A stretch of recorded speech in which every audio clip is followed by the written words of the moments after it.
Because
Indirect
Judgments come in care of the government. Those judges judgments come in care of the government. Similarly, those judges demoted. Judgments come in care of the government. Similarly, those judges demoted. Judgments come in care of the government. Similarly, demoted. Judgments come in care of the government.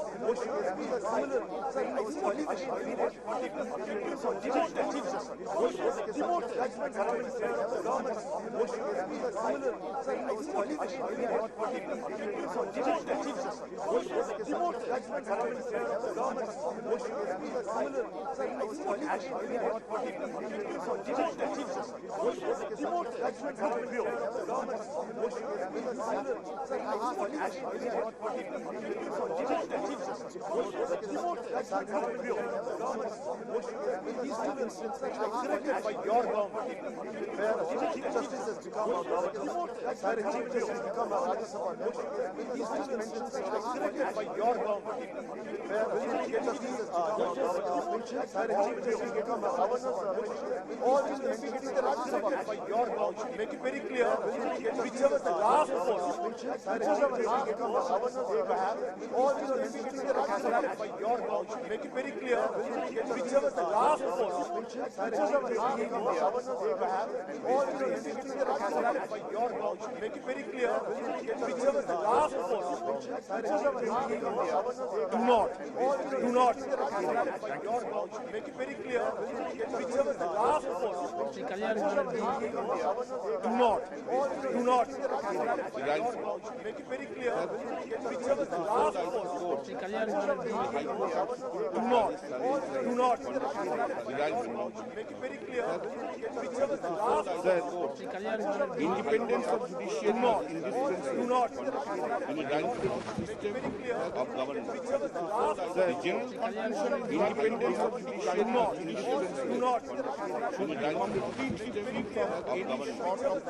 The general conclusion is independence of judiciary in this principle. It may so happen that the government might abuse the political power that has the general conclusion independence of judiciary is required. It may so happen that the government might abuse the political power and as such the general justice independence of judiciary is required. It may so happen that the government in India the justice of power and as such the result independence of both the 5 justice pending in India the justice of power in India and as such the result independence of both the 5 justice very fact in India in 2019 and as such there were the result independence of both the 5 justice very fact in India in 2019 in the last 2 years there were India independence of both the 5 cases very fact in India in 2000 in the last 2 years there were India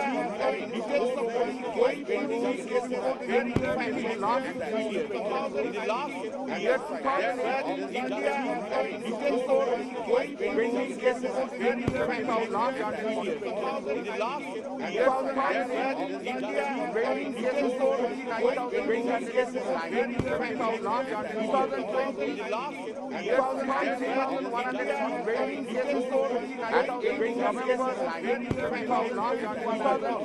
last 2 years 1,120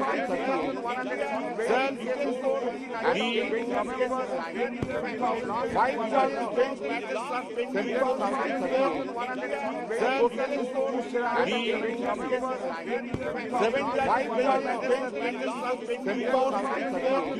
7,107 cases and 8 cases very fact 7,520 cases suspended 15 lakhs independence of judiciary rule of law, 9 independence of judiciary rule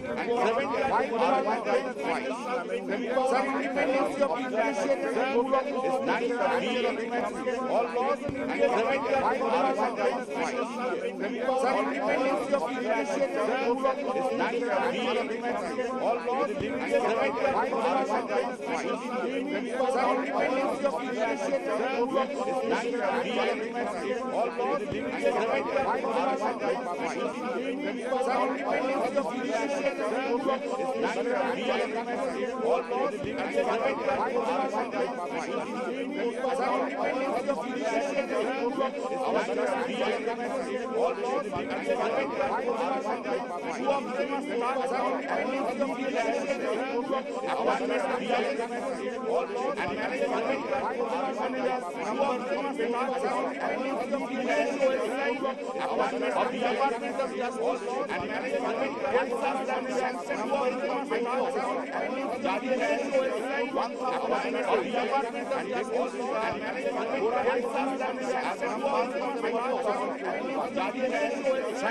independence of judiciary rule of law, 9 all laws in India, independence of judiciary rule of law, 9 all laws in India, independence of judiciary rule of law, 9 all laws in India,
But in case of others, because since others are the state government, that has not been done.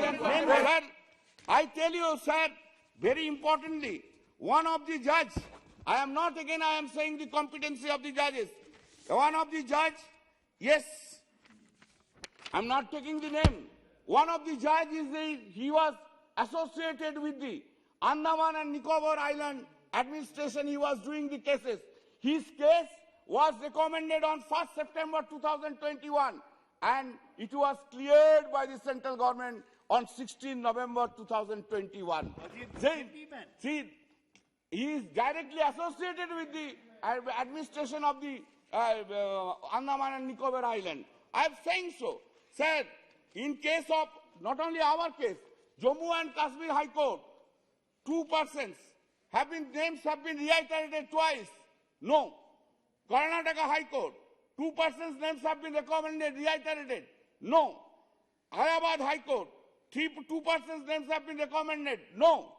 Calcutta High Court again, 2 women judges, Ananya Bandyopadhyay and Rai Chattopadhyay. They are recommended, reiterated on 11th November 2021.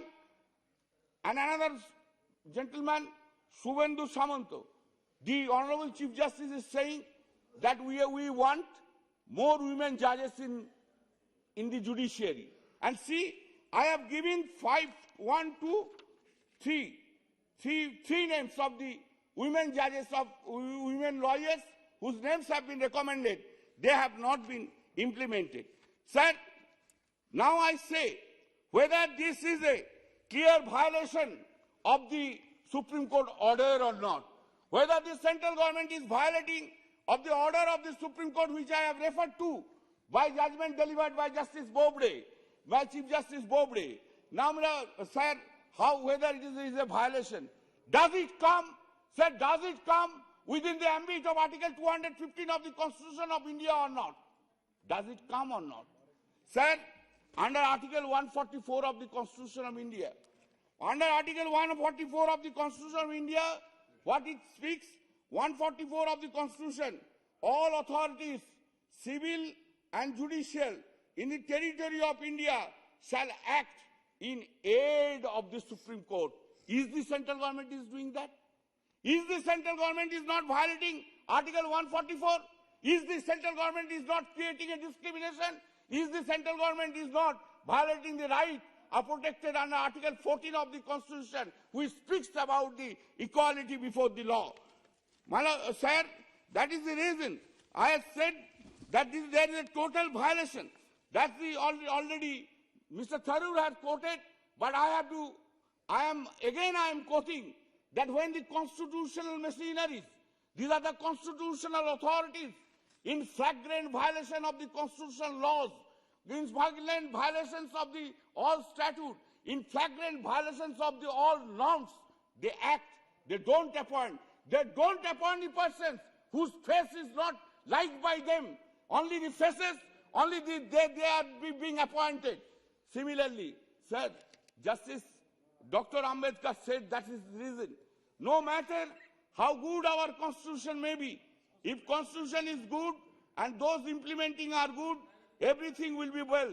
But if those following it are not running it with right intentions, the best constitution rendered waste, and the most valueless constitution can be made good if those running it with good intention and objectives. This constitutional object, Dr. Ambedkar's statement, Dr. Ambedkar's views have been thrown into the river Jamuna, in our state in the river Ganga. I am not blaming you also.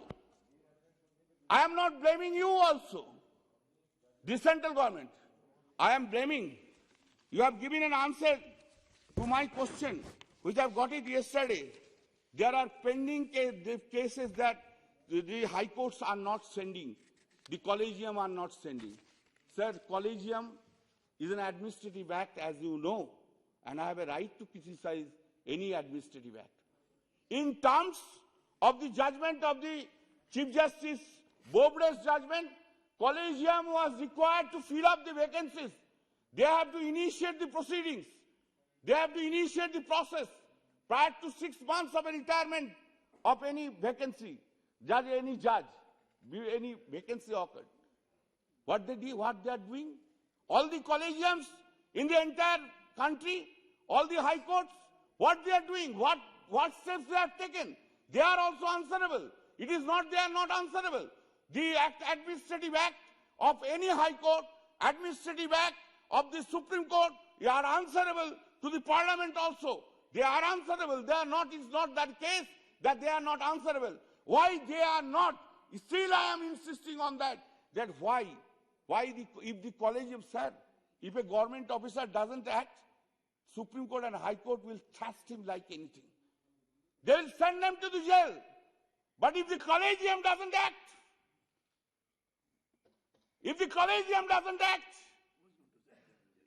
whom they say then, what would be happen?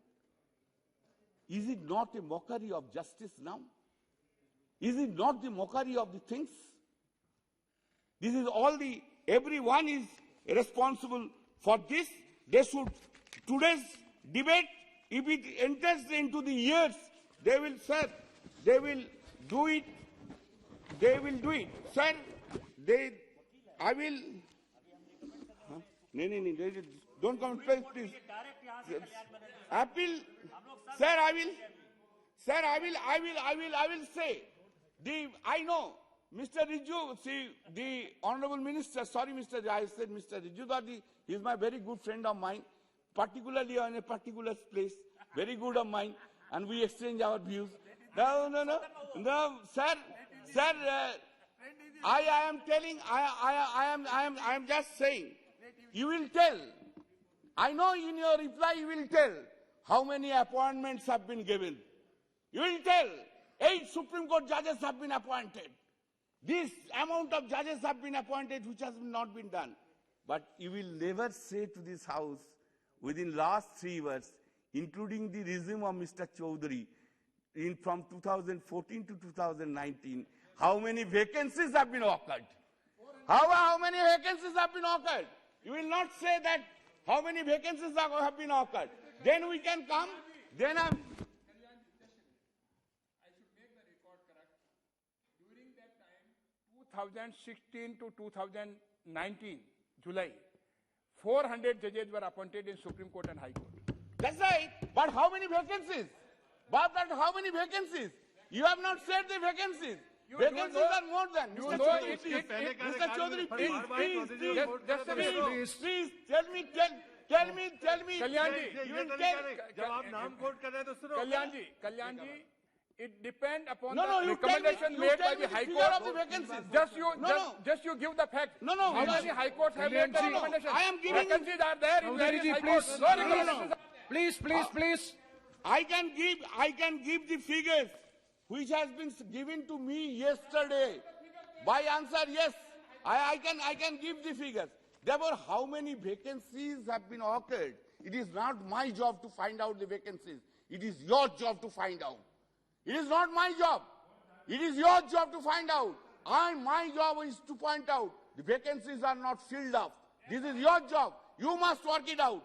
You have got a very good supporter, Mr. Chaudhary. You have a very good supporter. Now, sir, I will be appeal. Sir, kar dijiye na. Sir, I tell you, sir, Mr. Dubey, you possibly do not know my background. I know. That's the reason you are saying so. My offer came in 1994. On record, I am telling it to you. And had I been accepted, I would have been CGI for nearly 3 years. Keep it in your mind. Keep it in your mind and then pass comments. Yes, I have not gone there. That I have chosen these pathways. I have chosen these pathways. Yes. Yes. Sir, I just I request. Sir, what has happened? What has happened? What is this? Please, Dubey ji, Nishikant ji. I have not disturbed you like this. Nishikant ji, Mr. Chaudhary ji, No, Chaudhary ji, please. Don't create this. Please. Don't Don't cross-track. No, please, go- please, don't this is create not this. good. No, if the member is, if the member is yielding, I have no problem. Don't create. Please. I have not disturbed you at a single moment. Sir, I have a request. Yes, please. Sir, I have a request today from this. I have a request from today. See, if you Sir, can have, see- if the member is yielding, you can. Otherwise, Sir, please. see, in 2018, when Chief Justice of India Deepak Mishra was there, 4 judges went to press, criticizes, and said democracy has gone. Right? There is no Supreme Court over this Supreme Court. There is no Supreme Court over this Supreme Court. If that is there, I do not know what would have been the fate in their cases.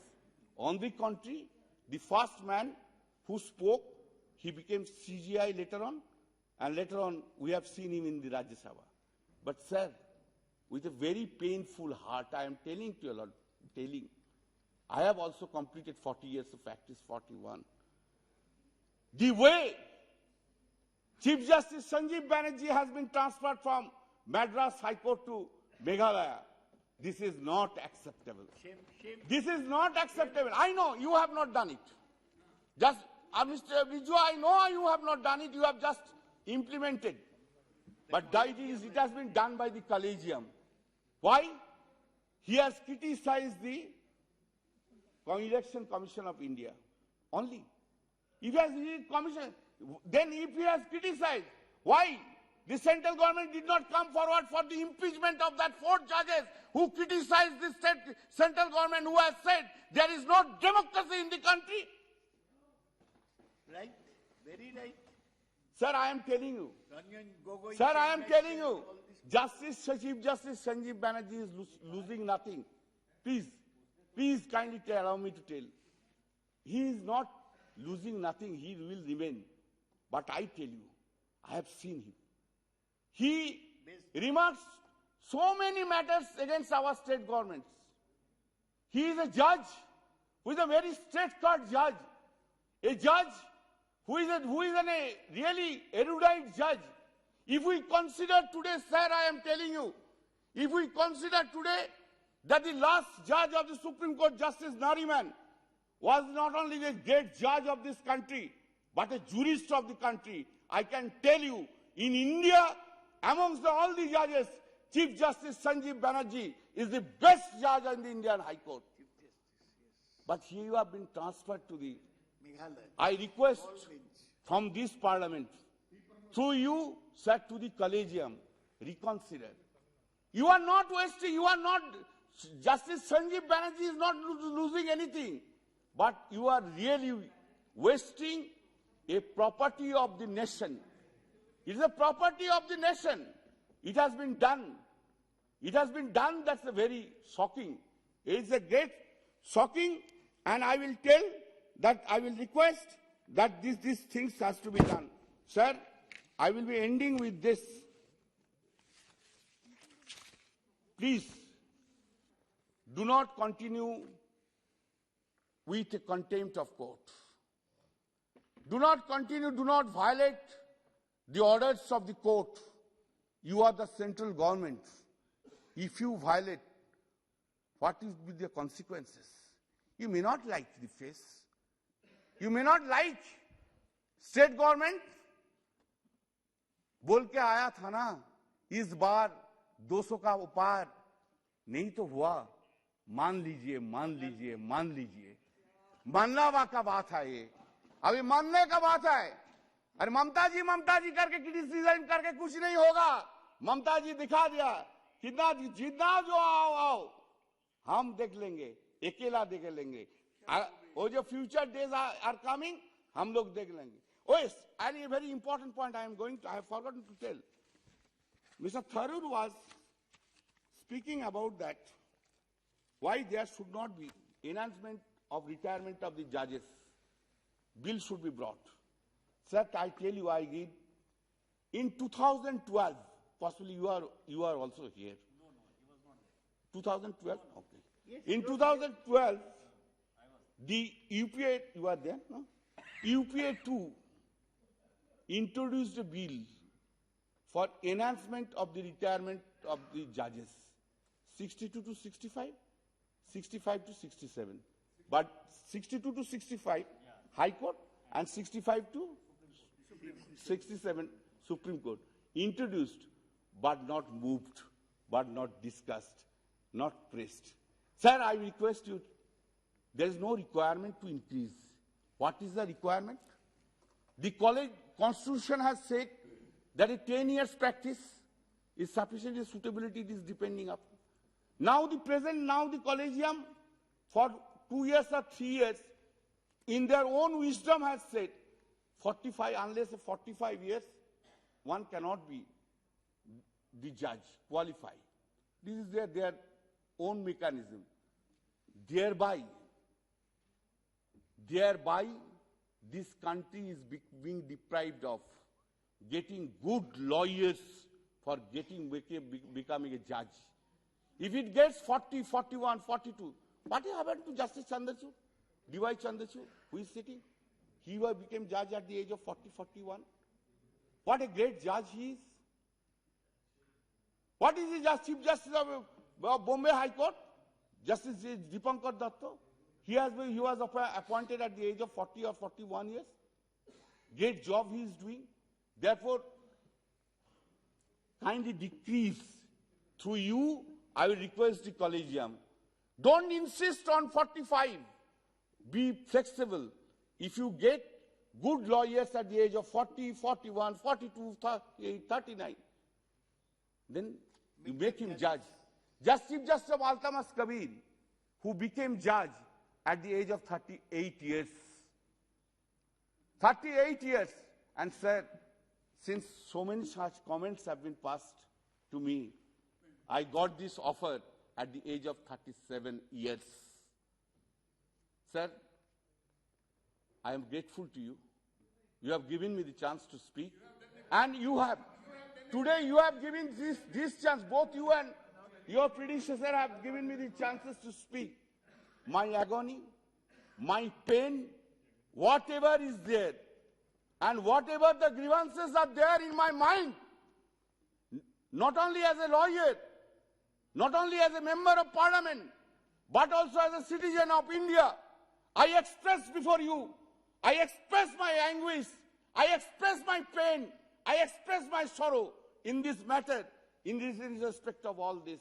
Sir, with this, I convey my heartiest thanks to you, convey my regards to you for giving me the chance to speak on this subject. Thank you very much, Kalyan Banerjee. He has got special permission from the Honorable Speaker to have half an hour speech. Yes, time bound he has completed. Thank you very much. Next speaker is Sri Arvind Savantji. Sri Arvind Savantji, you are interested in talking with others, please.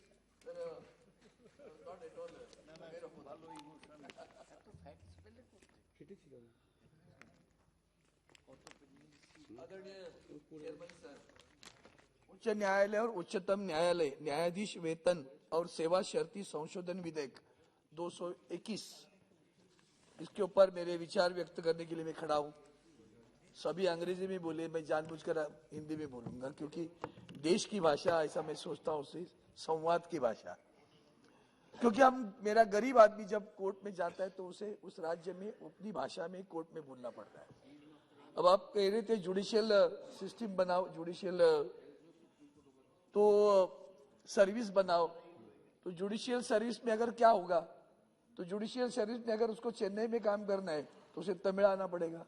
यहाँ से पढ़ के यहाँ से select होकर जाएगा, वहां तमिल नहीं आएगा, क्या करेगा? तो ये भी तो सोचना पड़ेगा।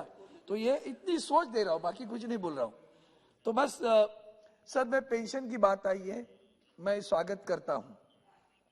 कभी कभी मुझे 2-3 विषय है, डिफेंस, हमारे टीचर्स, प्रोफेसर्स और हमारी जुडिशियरी, इनके वेतन, सेवा शर्तिया और पेंशन, इस मामले में जितना जल्द हो सके उतना जल्द निर्णय लेना चाहिए। टीचर अगर दुखी है तो नई पीढ़ी नहीं बनेगी। तो ये सोचकर जब ये बिल आया तो मैंने उसके मन में सोचा कि जो तत्परता आपने यहां दिखाई उसका तो स्वागत करता हूं, लेकिन वही तत्परता आप ईपीएफ पेंशन के लिए बताएंगे तो बहुत सारा देश, पूरा देश आपको आशीर्वाद देगा। मतलब आपके मंत्रालय के नहीं है, मैं सरकार से बात करता हूं। सरकार ने अगर ये तत्परता यहाँ बताई है पेंशन वृद्धि करने की, और 80 साल के बाद में पूरा होने के बाद में जो पेंशन की वृद्धि होगी, अगर कुटुंब पेंशन होगी तो उसमें भी वृद्धि होगी, 20%, 40%, 100% जगह, उसी तरह वहां भी होना चाहिए। ईपीएफ पेंशन की बात करके करके हम थक गए। मुझे कभी कभी लगता है कि ये सारी चीजें हम जब करते तो ये, मेरे पास जो डाटा आया सभी ने बताया, वो अंग्रेजी में कितने लोगों को समझ में आया मुझे नहीं मालूम, लेकिन देश में आज 4.60 करोड़ केसेस पेंडिंग है। न्यायालय में 5,596 पद रिक्त हैं। अब ऐसी स्थिति में हमें न्याय कैसे मिलेगा, वो सबसे पहली बात है। जब हम उनकी वेतन की बात कर रहे हैं, वृद्धि की बात कर रहे हैं, पेंशन की बात कर रहे हैं, न्याय की बात कौन करेगा? आज न्याय मिलता है कि नहीं? अभी सभी ने आदरणीय हमारे परम श्रद्धेय परम पूज्य भारत रत्न डॉक्टर बाबा साहेब आम्बेडकर जी का उल्लेख किया, justice delayed is justice denied कहा, और वो भी कहा कि संविधान जिसके हाथ में उसका इस्तेमाल अगर वो सही ढंग से करते तो संविधान अच्छा है। संविधान बुरा भी हो और अच्छे लोगों के हाथ में हो तो भी वो अच्छा इस्तेमाल करते तो भी संविधान अच्छा है। लेकिन एक बात मुझे याद है, उन्होंने कहा था कि अगर संविधान में गलत लोगों के हाथ में गया और उसका परिणाम दुष्परिणाम होने लगा तो संविधान में जला दूंगा। इसी बात इतनी एगनी उन्होंने बताई थी। लेकिन देश में आज हम देखते हैं कि न्यायालय में जो सारी चीजें कोर्ट में pending cases, supreme court 70,038, high court 58,69,285, lower court 4,94,04,405। तो ये सब देखने के बाद में ऐसा लगता है इतनी केसेस पेंडिंग है, बस तारीख पे तारीख चलती रहती है हमारे यहाँ। क्या गरीब करेगा बताओ मुझे? गरीब को न्याय कैसे मिलेगा, ये पहली बात है। और अब हम देख रहे हैं जो चाहे मर्जी, मतलब कुछ चीजें अभी बैनर्जी साहब ने बताई, कुछ चीजें शशि थरूर जी ने बताई, चौधरी साहब ने भी बोला, चौधरी साहब ने बाहर के देशों के उदाहरण दे दिए। ये सारे उदाहरण जब सामने आते हैं तो मेरा देश कहाँ है? सब तो पूछा तो मुझे लगता है मेरा देश उनके सबसे अच्छा है। लेकिन कॉलेजियम की बात जो आई, बीच में कुछ साल के लिए गड़बड़ हुई थी, फिर दोबारा कॉलेजियम आ गया, तो उसमें एक समय की पाबंदी जो है वो कहीं नहीं है। उसी की वजह है कि हमारे पद रिक्त रहते हैं। जब भी पद रिक्त हुआ तो पद, अगर गवर्नमेंट सर्विसेज में हम लोग तो किसी को हम डेप्यूटेशन पे तो भेजते हैं, we deploy, depute, either of the things we do, but we are not doing either of the things. और इसीलिए हमारा वेटिंग लिस्ट होना चाहिए था उल्टा। कॉलेजियम के पास एक वेटिंग लिस्ट हो, who are the judges who can be appointed as the judges in the High Court and the Supreme Court, or who desire to go for that, let them take whatever the exams, interviews, whatever is conducted, let them take it. लेकिन क्या हमें न्याय मिलता है? Sir, मैं बहुत दुख से कहता हूं, हमारे महाराष्ट्र का बॉर्डर इश्यू है, महाराष्ट्र, बेळगाव, कारवार, निपाणी, भालकी, बिदर, संविधान ने बताया भाषा के अनुसार प्रांतों की रचना होगी, प्रांतों की रचना हुई, महाराष्ट्र को लड़ना पड़ा। 106 लोगों ने अपनी प्राणाहुति देने के बाद में मई 1960 में 1952 में श्रद्धेय आम्बेडकर जी ने संविधान सौंपा 26 जनवरी, और उसके बाद में 1960 में महाराष्ट्र बना, लड़ने के बाद में। अब लड़ने के बाद में बना, कुछ प्रदेश आज भी बाहर है, लेकिन सुप्रीम कोर्ट की तरफ से न्याय नहीं मिलता। केस है, संघर्ष रास्ते पे आकर किया, आंदोलन किया, उस तरह के आंदोलन नहीं किए, संविधान के तहत आंदोलन किए।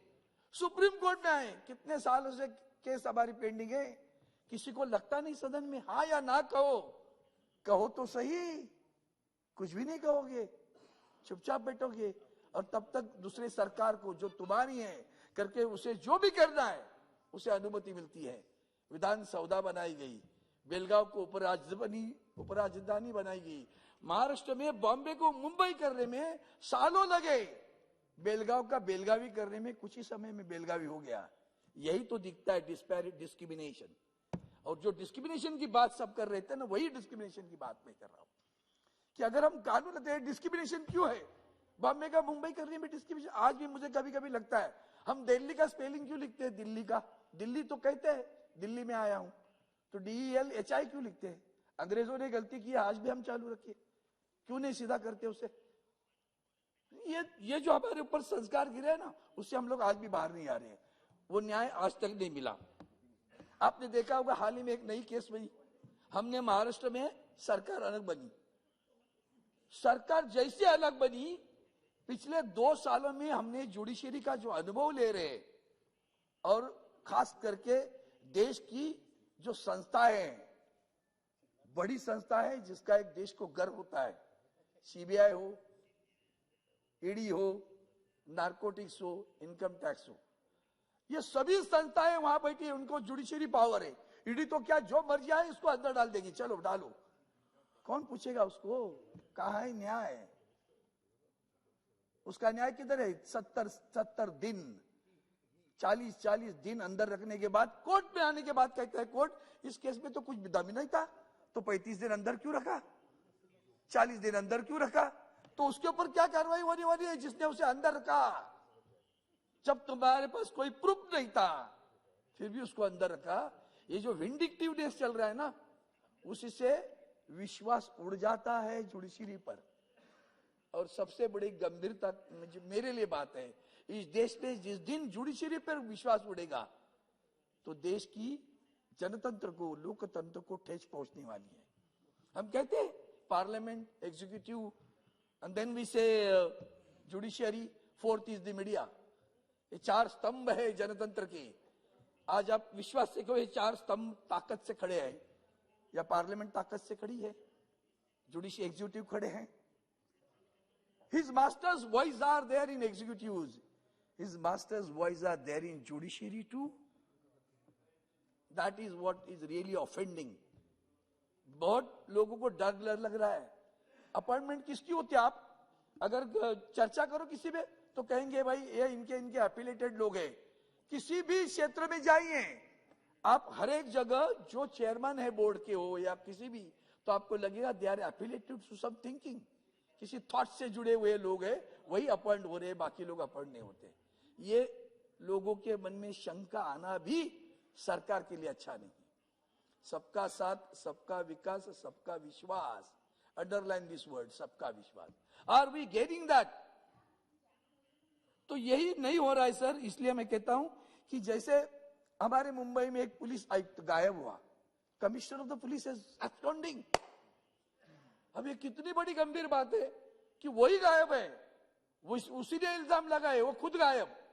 फिर जाकर आखिर खड़प को सुप्रीम कोर्ट में हाजिर हो गया, और सुप्रीम कोर्ट में हाजिर होने के बाद में सुप्रीम कोर्ट कहता है don't arrest him, he is above the law, he is above the law, don't arrest him. Judgment of the supreme Court, directives of the supreme Court, again the date has been enhanced. वो जानते हैं कि ये गड़बड़ी में आया है, उसको पकड़ेंगे। फिर सुप्रीम कोर्ट कहता है 11 जनवरी तक अरेस्ट मत करो। कौन है भैया? Who is guiding supreme court? Is it independent one? And there lies the discrimination and doubt about the functioning of the supreme court और the courts in the country. और इसीलिए ये जो संस्थाएं की बात की मैंने, सीमा प्रश्न की बात की, जस्टिस डिलेट की बात की, आप ये देखा एक विषय को मैं बहुत गंभीरता से ले रहा हूं, सभी ने वही कहा। वैसे तो मैंने पहले भी देखा था, मैं कई ट्रेड यूनियन में थोड़ा बहुत काम करता था, तो जहां चेयरमैन सर एकाध कंपनी का चेयरमैन, पब्लिक सेक्टर का चेयरमैन अगर रिटायर्ड होता है तो he should not join the company which is against the interest of the old company where he was working. It didn't happen so. ये यहां से BSNL से निकले और जहां कॉम्पिटिटिव कंपनी वही बीएसएनएल को मारने लगी, उसमें जाके अधिकारी बन गए। कूलिंग पार्ट होना चाहिए कि नहीं होना चाहिए? सेम चीज should be made applicable to the जजेस of the supreme court too. मुझे तो डिवैल्यूशन लग रहा है कि गोगोई जैसे सुप्रीम कोर्ट के जस्टिस राज्यसभा के मेंबर बन जाते हैं, और वो खुद आकर यहाँ कहते हैं, उन्हें पूछा गया कि क्या आपके सुप्रीम कोर्ट में जाएंगे, किसी मामले में पूछा गया तो उन्होंने कहा नहीं, मुझे नहीं लगता वहां जाके मुझे न्याय मिलेगा। It is his statement. The chief justice of India after retiring and joining as a Rajya Sabha member says, I don't have a faith in the Supreme Court that they will deliver the justice to me. It means he has experienced something else. He himself may not have delivered the justice. There lies the issue. और इसीलिए मुझे लगता है इस विषय को गंभीरता से लेना चाहिए। आप देखिए इलेक्शन कमीशन अभी जो मर्जी आए, यहाँ तो एम्पिरिकल डाटा की बात हो रही थी, आज भी कल भी सुप्रीम कोर्ट ने दे दिया वो डाटा लेके, तब तक दोबारा ओबीसी का रिजर्वेशन होगा। यहाँ से एम्पिरिकल डाटा नहीं, वहां से भी एम्पिरिकल डाटा नहीं। अब इलेक्शन कमीशन के पास आप देखिए, निशिकांत जी आप हो, जब हम विपक्ष में थे तभी भी हमने अनुभव किया, आज भी अनुभव कर रहे।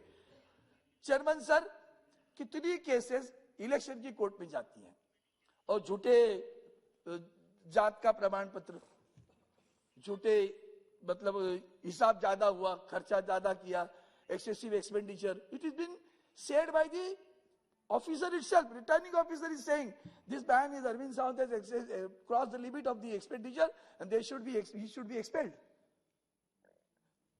आप बिलीव नहीं करके उसने कहने के बाद में भी इलेक्शन कमीशन निर्णय ले लेता। जात का झूठा पत्र देने के बाद में भी सारे दावे सुप्रीम कोर्ट में आते हैं और फिर सुप्रीम कोर्ट तारीख पे तारीख 5 बरस तुम निकल जाओ, 6 बरस अगर ऊपर होगा तो 6 बरस निकल जाओ, तुम्हें कोई हटाएगा नहीं। कहां है जस्टिस? कहां है जस्टिस? और इसलिए मैं कहता हूं आपने ये लाया ना, तो मेरा इसी पे मुद्दे है, न्याय मिलना चाहिए। हमारे महाराष्ट्र में राम शास्त्री प्रभुणे, छत्रपति शिवाजी महाराज के समय में की याद आती है, राम शास्त्री प्रभुणे के नाम लिया जाता है। हमारे महाराष्ट्र में क्या हुआ? विधान परिषद है साहब, चेयरमैन सर, और सरकार को अधिकार है, जैसे यहां भी राज्यसभा में 10-12 सदस्यों की नियुक्ति होती है, तो कौन करता है? राज्य की, केंद्र की सरकार सिफारिश करती है, महामहिम राष्ट्रपति जी दस्तखत करते, पास करते हैं। समय की पाबंदी है, कितने दिन में करना, कितने महीनों में करना, कितने सालों में करना। हमारे महाराष्ट्र में 12 राज्यपाल नियुक्त सदस्यों की सिफारिश राज्य की सरकार ने पिछले 8-10 महीने से पहले कर दी। करीबन वर्ष होने को आया है, आज तक अपॉइंटमेंट नहीं हो रही। सर, क्या ये संविधान का अपमान नहीं है? क्या ये संविधान का अपमान नहीं है? मैं खत्म करता हूं सभी मुद्दे, और इसलिए मेरी आपसे विनती है कि ये जो अभी आप देखिए पेंडिंग केसेस में ऐसे आंकड़े दे दिए, बहुत लोगों ने आंकड़े किए, मैंने इसलिए मैंने कट कर दिया। मेरा लेबर कोर्ट में जाके कभी देखा है? लेबर कोर्ट का कानून, अभी आप कहेंगे राज्य की बात है, बरोबर है, राज्य की बात कुछ है कोर्ट में, हाई कोर्ट के नीचे वाली सारे राज्य की बात है, लेकिन अगर राज्य की सरकार अगर उसे नियुक्त नहीं करती तो केंद्र की सरकार की जिम्मेवारी नहीं बनती। सबका साथ, सबका विश्वास, उनको न्याय देना है, न्याय नहीं मिल रहा है, जज ही नहीं है कोर्ट में। यहां भी तो 403 कम है सुप्रीम कोर्ट में।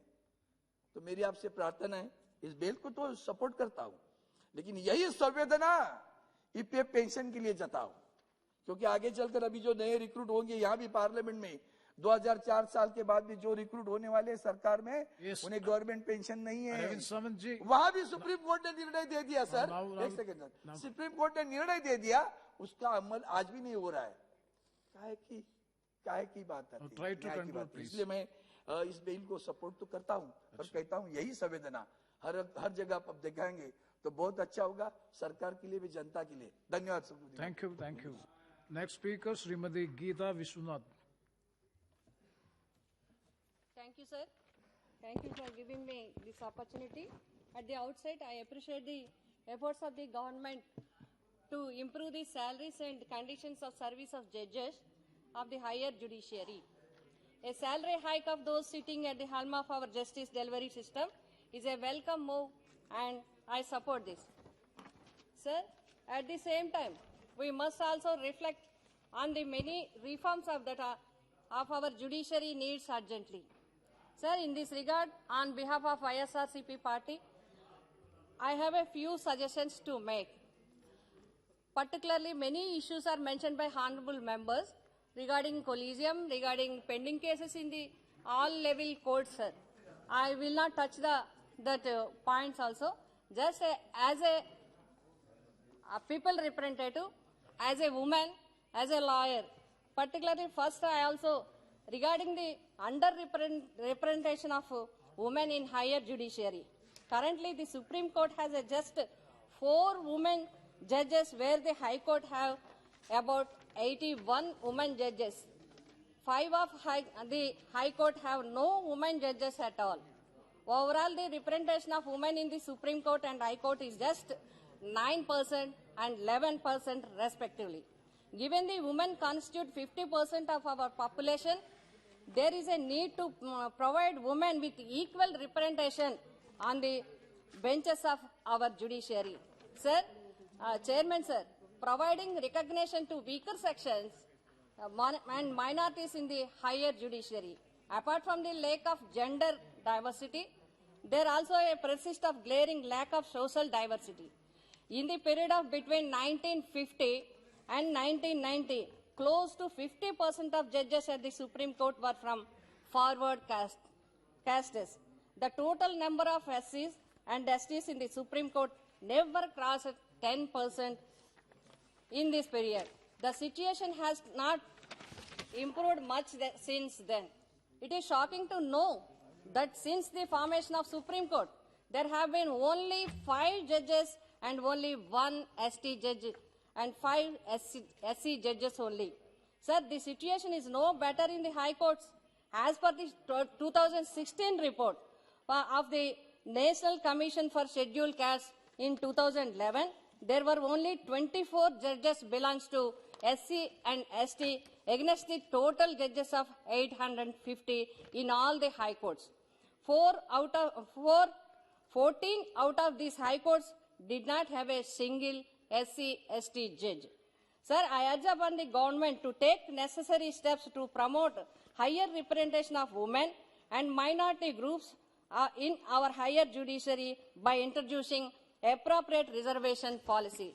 Sir, Chairman, sir, I request the Government of India need for National Judicial Appointment Commission, NJAC.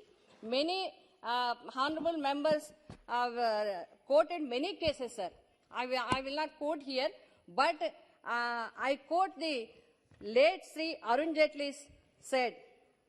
Arun Jaitley ji had said that democracy cannot be a tyranny of the unelected, which means the reforms are needed in the judiciary so that the judicial procedure does not become a punishment. Sir, there have been reports that suggest around 50% of the judges of High Courts and 33% judges in the Supreme Courts are family members of those higher echelons of judiciary.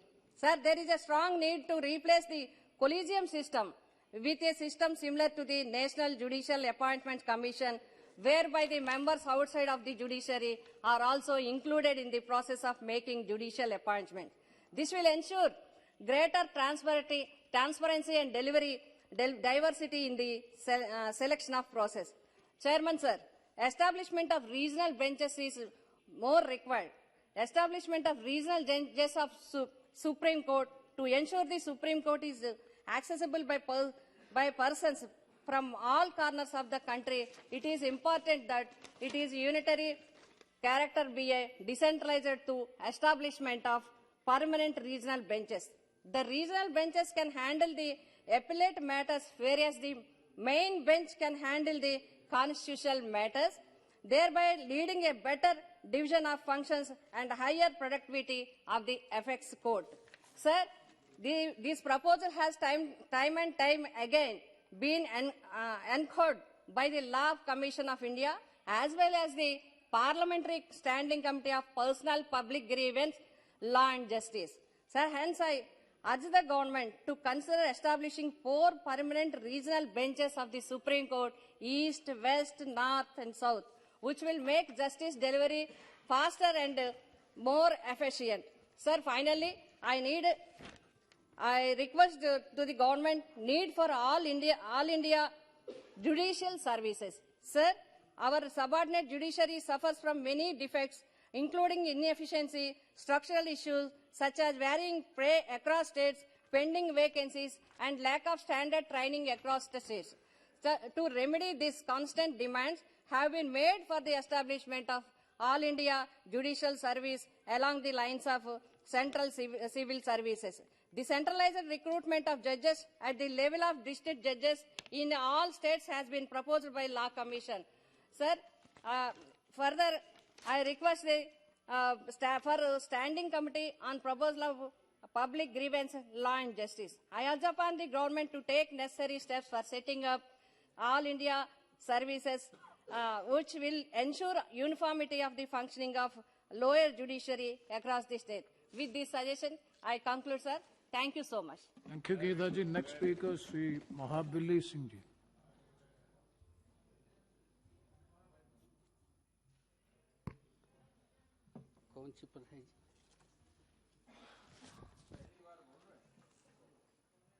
सभापति महोदय,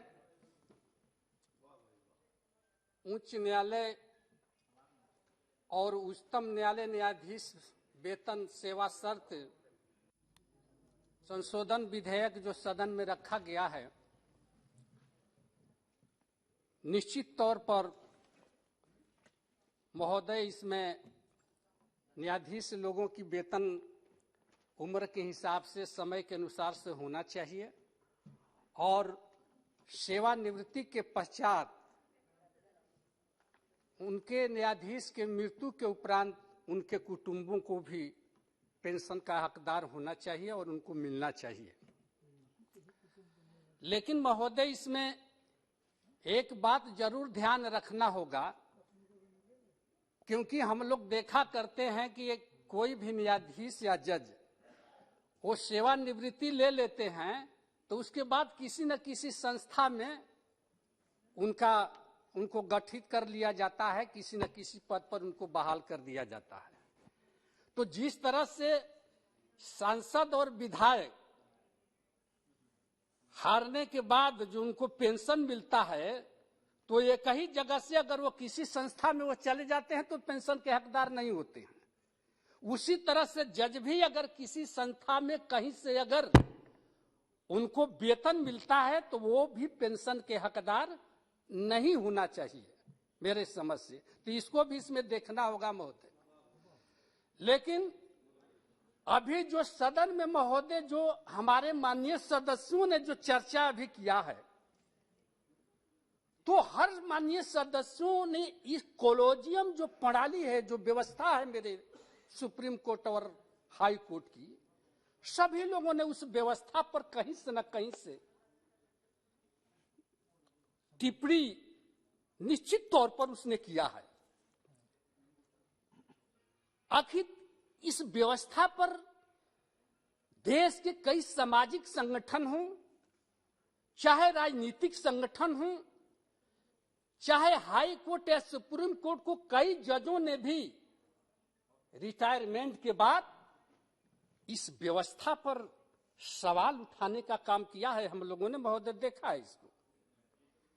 तो जो Colosseum जो व्यवस्था है, जो Colosseum प्रणाली है महोदय, वो निश्चित तौर पर वो संविधान सम्मत भी नहीं है, न सदन से उसको पारित किया हुआ चीज है। एक संस्था है और उस जो ये संस्था है सुप्रीम कोर्ट की एक संस्था है। अब किसके कमी से कभी जो आज आपने सभी माननीय सदस्यों ने यह बात कहा कि हाई कोर्ट में जजों की कमी से, सुप्रीम कोर्ट में न्यायाधीशों की कमी से, लोअर कोर्टों में कमी से कई हजार लाखों केसेस ऐसे हैं जो पेंडिंग में पड़ा हुआ है। आखिर इसके लिए जिम्मेवार कौन है? कितने तो हम लोग देखते हैं महोदय कि जिनकी सजा भी समाप्त हो गई है, अब वो मरने के कगार पर हैं, उनका कोई जेल से छुड़ाने वाला भी नहीं रह गया है और वो जेलों में बंद है। 15-15, 20-20 साल से केस पेंडिंग पड़ा हुआ है महोदय। मेरे कहने का मतलब है महोदय कि एक कभी सुप्रीम कोर्ट का यह टिप्पणी आता है कि केंद्र और राज्य सरकार की कमी के कारण ये जजों की नियुक्तियां बहालियां नहीं हो पा रही है, तो कभी केंद्र सरकार कहता है कि सुप्रीम कोर्ट कॉलेजियम व्यवस्था के तहत उसका अधिकार है। आखिर किसमें कमी है, ये कहां से कमी है? तो महोदय, तो हमको तो लगता है कि एक दूसरे पर हो रहा है। तो हमारे समझ से महोदय, जब देश का सारा व्यवस्था नियम कानून से चलता है, संविधान से चलता है, तो क्या सदन ये नहीं सदन में इस मामला को संविधान के तहत इस व्यवस्था को बदला जाए, ताकि वो कभी इस पर न टालें, ये कभी उस पर न टालें, और एक कानून बना करके संविधान में संवैधानिक व्यवस्था के तहत इस प्रणाली को रखा जाए। नहीं तो महोदय, आज जो देश की स्थिति है, जिस पर देश के सभी लोगों का न्याय व्यवस्था पर एक टिका हुआ है, न्याय पाने के लिए लोग दर दर भटकता है, सुप्रीम कोर्ट हाई कोर्ट के आस लगाए हुए वो पहुंचता है, और 15-15 साल 20-20 साल से महोदय उनको न्याय नहीं मिलता है। और एक कॉलेजियम जो व्यवस्था है, जो इस देश की जो इस व्यवस्था की जो प्रणाली है, इसके तहत नहीं हो रहा है। हमको तो जहां तक समझ में आ रहा है महोदय, कि जिस तरह से कॉलेजियम व्यवस्था पर जो टिप्पणियां हो रही है, किस लिए हो रही है कि जिस तरह से इस देश की जो सामाजिक व्यवस्था है, वह गैर बराबरी व्यवस्था है, वो जात पर आधारित व्यवस्था है। क्योंकि ये जो देश की जो वर्ण व्यवस्था है, जो सामाजिक व्यवस्था है, ये जात पर आधारित व्यवस्था है। इस व्यवस्था में जो जितने बड़े हैं वर्ण में, उनको सम्मान मिलता है, और इस व्यवस्था में, सामाजिक व्यवस्था में जो निचले लोग हैं, उस व्यवस्था में अपमानित होते हैं। कहीं उसी तरह से कॉलेजियम व्यवस्था तो नहीं है। क्योंकि कभी कभी ये टिप्पणी होती है कि इस व्यवस्था में, नियुक्ति में, स्थानांतरण में भाई भतीजावाद, परिवारवाद की भी बू आती है। तो महोदय, न्याय के मंदिर में जहां से न्याय की उपेक्षा देश रखता है, संविधान भी विश्वास करता है, सारे लोग उस पर विश्वास करते हैं, और वहां पर अगर भाई भतीजावाद, परिवारवाद की जहां बू आएगी, तो हम समझते हैं कि महोदय, ये न्याय के लिए उचित नहीं होगा। क्योंकि लोग कहा करते हैं, कई बार टिप्पणियां आती है कि उसमें अच्छे वकील लोग महोदय, अच्छे जानकार लोग को जज बनाने का मौका नहीं मिलता, और जो लोग परिवार से आते हैं, उस खानदान से आते हैं, उनके पास कोई योग्यता नहीं होती, लेकिन उनको जज बना दिया जाता है। इसलिए महोदय, हम सदन से ये कहना चाहेंगे कि जो भी पेंशन और जो वेतन भत्ते के जहां तक ये संशोधन विधेयक लाया गया है महोदय, निश्चित तौर पर इसका हम सपोर्ट करते हैं। लेकिन इसको ये भी देखना है महोदय कि देश के जो 130 करोड़ जनता जिस न्याय की उपेक्षा से सुप्रीम कोर्ट और हाई कोर्ट पर विश्वास करती है, उसको न्याय जल्द से जल्द मिले, और देश और प्रदेश के कोर्टों में जजों की बहाली और केसों का निष्पादन जल्द से जल्द हो सके, और जो लोग जेलों में बंद हैं, और समय सीमा के अंदर उनको बाहर निकाला जाए, क्योंकि सजाए खत्म होने के बाद भी जेलों में बंद हैं। इसलिए इन्हीं बातों के साथ हम इस जो संशोधन विधेयक को समर्थन करते हुए अपनी बातें समाप्त करते हैं। बहुत बहुत धन्यवाद। Next speaker Shri Pinaki Mishra ji. Thank you, Mr. Chairperson, for giving me the opportunity to present my party's, the Biju Janata Dal's views on this piece of legislation which the learned Law Minister has brought in for passage in this House, I'm a little surprised that none of my predecessor speakers have expressed any concern about the wording of this bill, the import of this bill, because I think there is some concern in the manner in which the government has brought this bill. And I'm surprised that, including the Congress party, every party has wholeheartedly supported the bill. What does the bill, so I mean, since everybody's spoken about everything else except the bill, I think I should speak a little bit on the bill and try and enlighten the House as to what the bill attempts to do.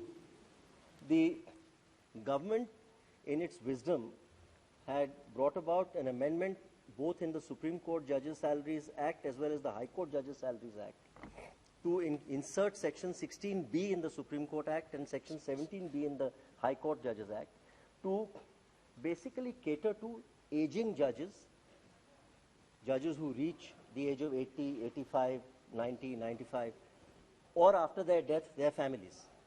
That was the import, that was the idea. Now, the wording at that point was that additional quantum of pension or family pension for Supreme Court judges, High Court judges and their family are entitled to additional quantum from 80 years to less than 85 years, from 85 to less than 90, from 90 to less than. So the word from led to some dispute as to what does this mean. So the Guwahati High Court and the Madhya Pradesh High Court, both High Courts said that from will mean from the day you enter that age. Now, very importantly, it's a writ of mandamus, therefore, and a writ of mandamus was issued to the central government, the Union of India. The Union of India challenged this in the Supreme Court. On the 8th of July 2019, the Chief Justice's Court, 3 judges, where the learned Solicitor General Mr. Tushar Mehta appeared for the Union of India, attempted to have that mandamus set aside, and the Honorable Supreme Court said, delay condoned, having heard learned counsel for the petitioners and on perusing the relevant material, we are not inclined to interfere. The special leave petition is accordingly dismissed. So the Guwahati High Court judgment and the Madhya Pradesh High Court judgment attained finality.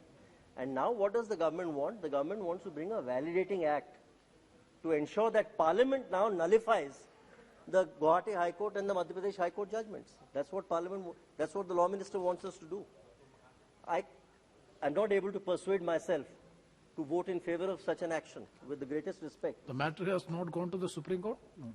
The Supreme Court having already now dismissed the Union's appeal, I think the Union government should in all grace have accepted the mandamus that was issued and have accepted the judgment. Rather than that, you bring in a validating act, and as the Honorable Chairperson, who is very, very knowledgeable in legal matters, knows very well, by a validating act, and this is the law now for the last 50 years, that Parliament cannot nullify a mandamus by an enactment. It would be impermissible legislation exercise, and even an interim direction cannot be reversed by legislative veto. This is a final judgment. These are 2 final judgments of the High Courts. So Parliament is now being persuaded to nullify a mandamus by an enactment by the learned Law Minister. So I would seriously urge the Law Minister and my party, the Biju Janata Dal, which is for an independent, vigorous, vibrant judiciary, cannot countenance an action by which an order of the High Court, a final judgment, a final mandamus of a High Court upheld by the Supreme Court is sought to be nullified in this fashion by legislation, by Parliament. I don't think that's the way forward for us, and I think most of my colleagues here who are learned senior advocates, who are advocates, who know the law, would be persuaded to agree with me that this is possibly not a correct course of action. I would urge the government to reconsider, not be churlish in these matters. I think we know that it is very difficult now to get good members, earning members of the bar to become judges, as it is. Lawyers who are earning handsome amounts in private practice do not want to become High Court judges.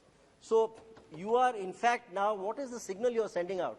That you want to slash a year's pension of the judges and their families by doing this. Is that the right signal we are sending out to lawyers who are to be persuaded today? I know for a fact that the Chief Justice of High Courts have to actually call young lawyers into chambers who are in their mid-40s and their late 40s. The Chief Justice has to personally call them and ask them virtually as a favor that, look, this is a public service. This is a duty to the nation. It is enough. You've made enough money for you and your family. Please come and serve the nation. If they are to be called upon to serve the nation, I believe Mr. Raji, 1 second. I'm Now, sorry. Yeah, we have to extend the time. If the House is of the unanimous opinion, that we will extend the House up to 8. Agreed? Yes.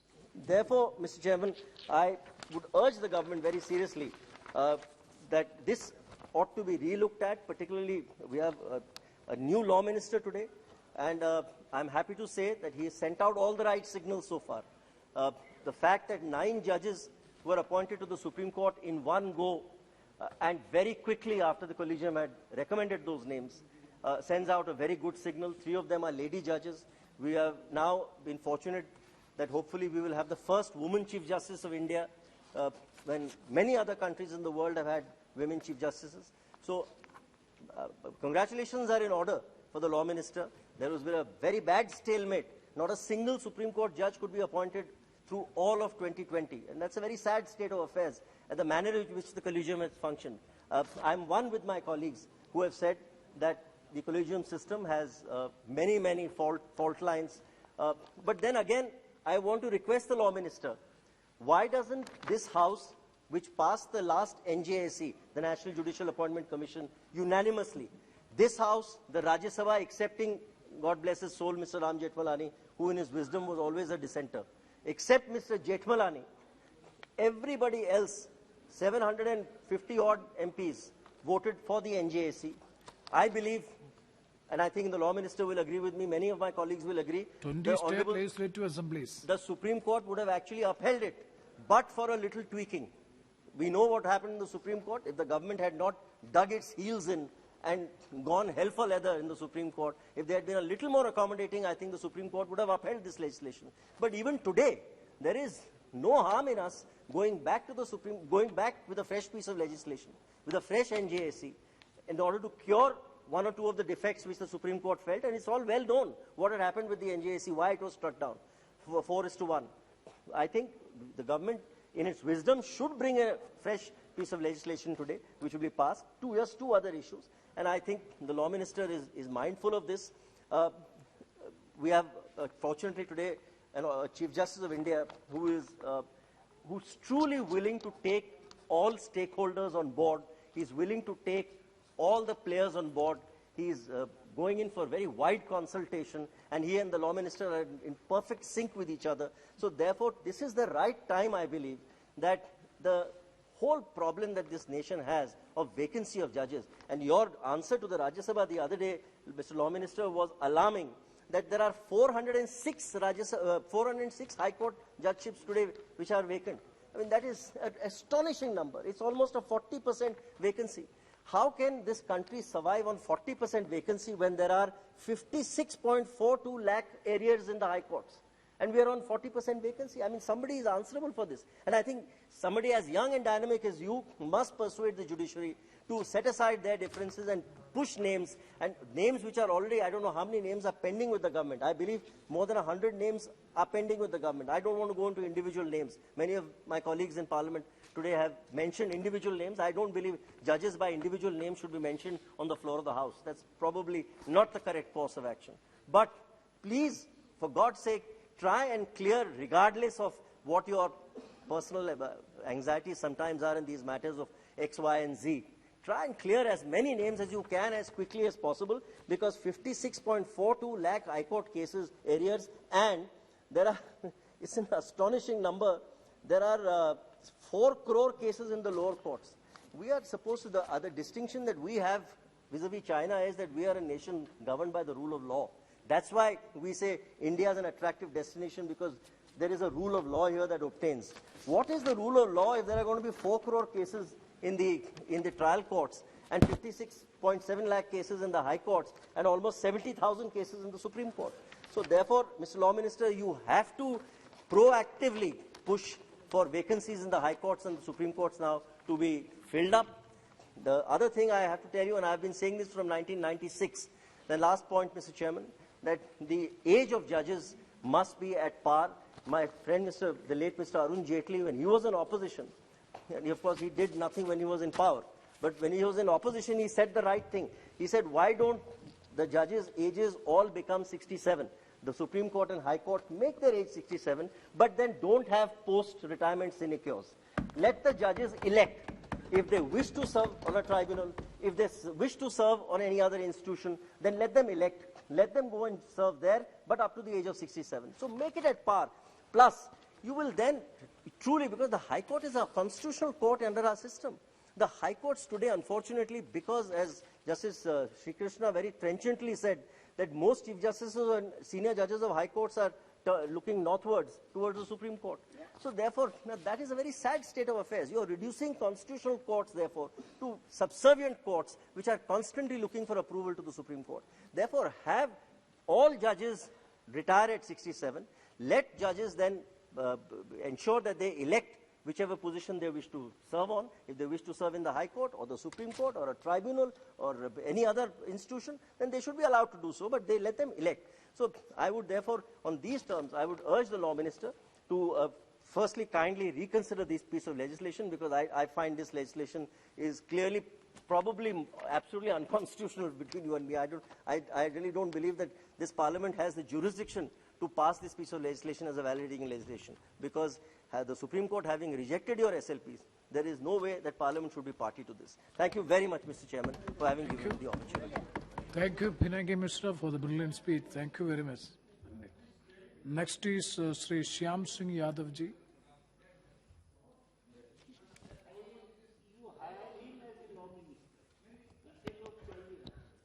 माननीय अध्यक्ष जी, आपका बहुत बहुत धन्यवाद है कि मुझे बोलने का मौका दिया। मी टू, अभी यहाँ पर बोलने वाले पहले वक्ताओं ने बहुत supreme court, high court advocate थे, तो हाँ, मैं भी इस मौके का फायदा उठाते हुए बताना चाहता हूँ कि इलाहाबाद यूनिवर्सिटी का मैं भी MSc LLB हूँ, और जैसा कि हमारे प्रीवियस वक्ता ने कहा कि मैं 37 साल में मेरा नाम रिकमेंडेशन हो गया था हाई कोर्ट के जज के लिए, तो मेरी मजबूरी थी, नौकरी कर रहा था, इसलिए प्रैक्टिस में नहीं जा पाया। वैसे मैं सुप्रीम कोर्ट का रजिस्टर्ड लॉयर हूँ, तो अगर प्रैक्टिस करता तो मैं सोचता हूँ शायद मैं 35 साल में ही चला जाता। लेकिन अब आइए, एक बिल बहुत छोटा सा है। 2 डिवीजन बेंच के मध्य प्रदेश हाई कोर्ट ने एक जजमेंट दिया कि जो हाई कोर्ट के और सुप्रीम कोर्ट के जज साहबान हैं, इनकी पेंशन का स्लैब कब से शुरू होना चाहिए। बहुत छोटी सी बात है कि 80वां साल 80th ईयर कब होता है। पहले ये था कि 79th पार होते ही जैसे 80th लगता था तो 1 जनवरी से शुरू हो जाता था, लेकिन उन्होंने अब उसको इंटरप्रिटेशन दिया, क्लैरिफिकेशन दिया कि 80 इयर्स होने के बाद 1 जनवरी 81 से उनका पे स्लैब पेंशन का शुरू होगा। इसमें मैं गवर्नमेंट से कहना चाहता हूं कि जो उन एडिशनल क्वांटम ऑफ पेंशन है, फैमिली पेंशन का पे स्लैब बनाया उन्होंने 80 से 85, 85 से 90, 90 से 95, 40% बेसिक पेंशन और फैमिली पेंशन। तो क्या गवर्नमेंट ये नहीं सोचती कि कोई जज 95 साल के बाद भी जिंदा रह सकता है? इसको थोड़ा बनाने में भूल की गई है। इतना ही लिख देते हैं कि 90 इयर्स के अबव चाहे वो जब तक जिंदा रहे। तो मैं गवर्नमेंट को एक सजेशन देना चाहता हूं कि जो 95 इयर्स के ऊपर वालों को कुछ नहीं लिखा है तो उसका क्या होगा, इसको बदल दें। 95 इयर्स के बाद सभी के लिए 40% एडिशनल पे स्लैब हो। कहना चाहता हूं कि उनकी पेंशन 1 जनवरी 81 साल से घटा करके, नहीं 1 जनवरी 80 साल से घटा करके 1 जनवरी 81 साल को कर दिया गया। मेरे हिसाब से ये बड़ा रिट्रोग्रेसिव स्टेप है। करना ही था, अगर बिल लाना ही था तो उनके पेंशन का 1 साल घटाने की बजाय और क्यों नहीं बढ़ा सकते थे? उसको ये कर सकते थे कि 75 साल पूरा होने के बाद 76वें साल से ही उनको पेंशन दे दी जाए, तो ये जजेस के लिए एक अच्छा कदम होता। जो सिटिंग जजेस हैं उनकी बहुत तनख्वाह होती है, बहुत पर्क्स मिलते हैं, और जो ये बेचारे रिटायर्ड जज हैं, बेचारे इसलिए कह रहा हूं कि जो भी पेंशन उनकी मिलती है तनख्वाह से आधी तिहाई होती है नॉर्मली, और गवर्नमेंट ने इतनी महंगाई बढ़ा दिया है, इतना इन्फ्लेशन बढ़ा दिया है कि वो बड़ी मुश्किल से अपना गुजारा इसमें कर सकते हैं, कर पाते होंगे, ऐसा मैं समझ रहा हूं। तो मुझको तो गवर्नमेंट से अनुरोध करना है कि रिटायर्ड जजेस की पेंशन की स्लैब को और बढ़ा दें, और जिस तरह से माननीय हाई कोर्ट के जज जिन्होंने ये एक्सप्लेनेशन दिया, मिस्टर वीरेंद्र दत्त ज्ञानी, वो भी ज्ञानी हैं और अच्छा उन्होंने इसका क्लैरिफिकेशन दिया। तो जिस तत्परता से सरकार ने इस अमेंडमेंट को इस जजमेंट के बाद लाई है, उसी तत्परता से और कामों को करे। वैसे तो मैं कभी कभी तारीफ करता हूं इस सरकार की तत्परता की, इफिशियंसी की, और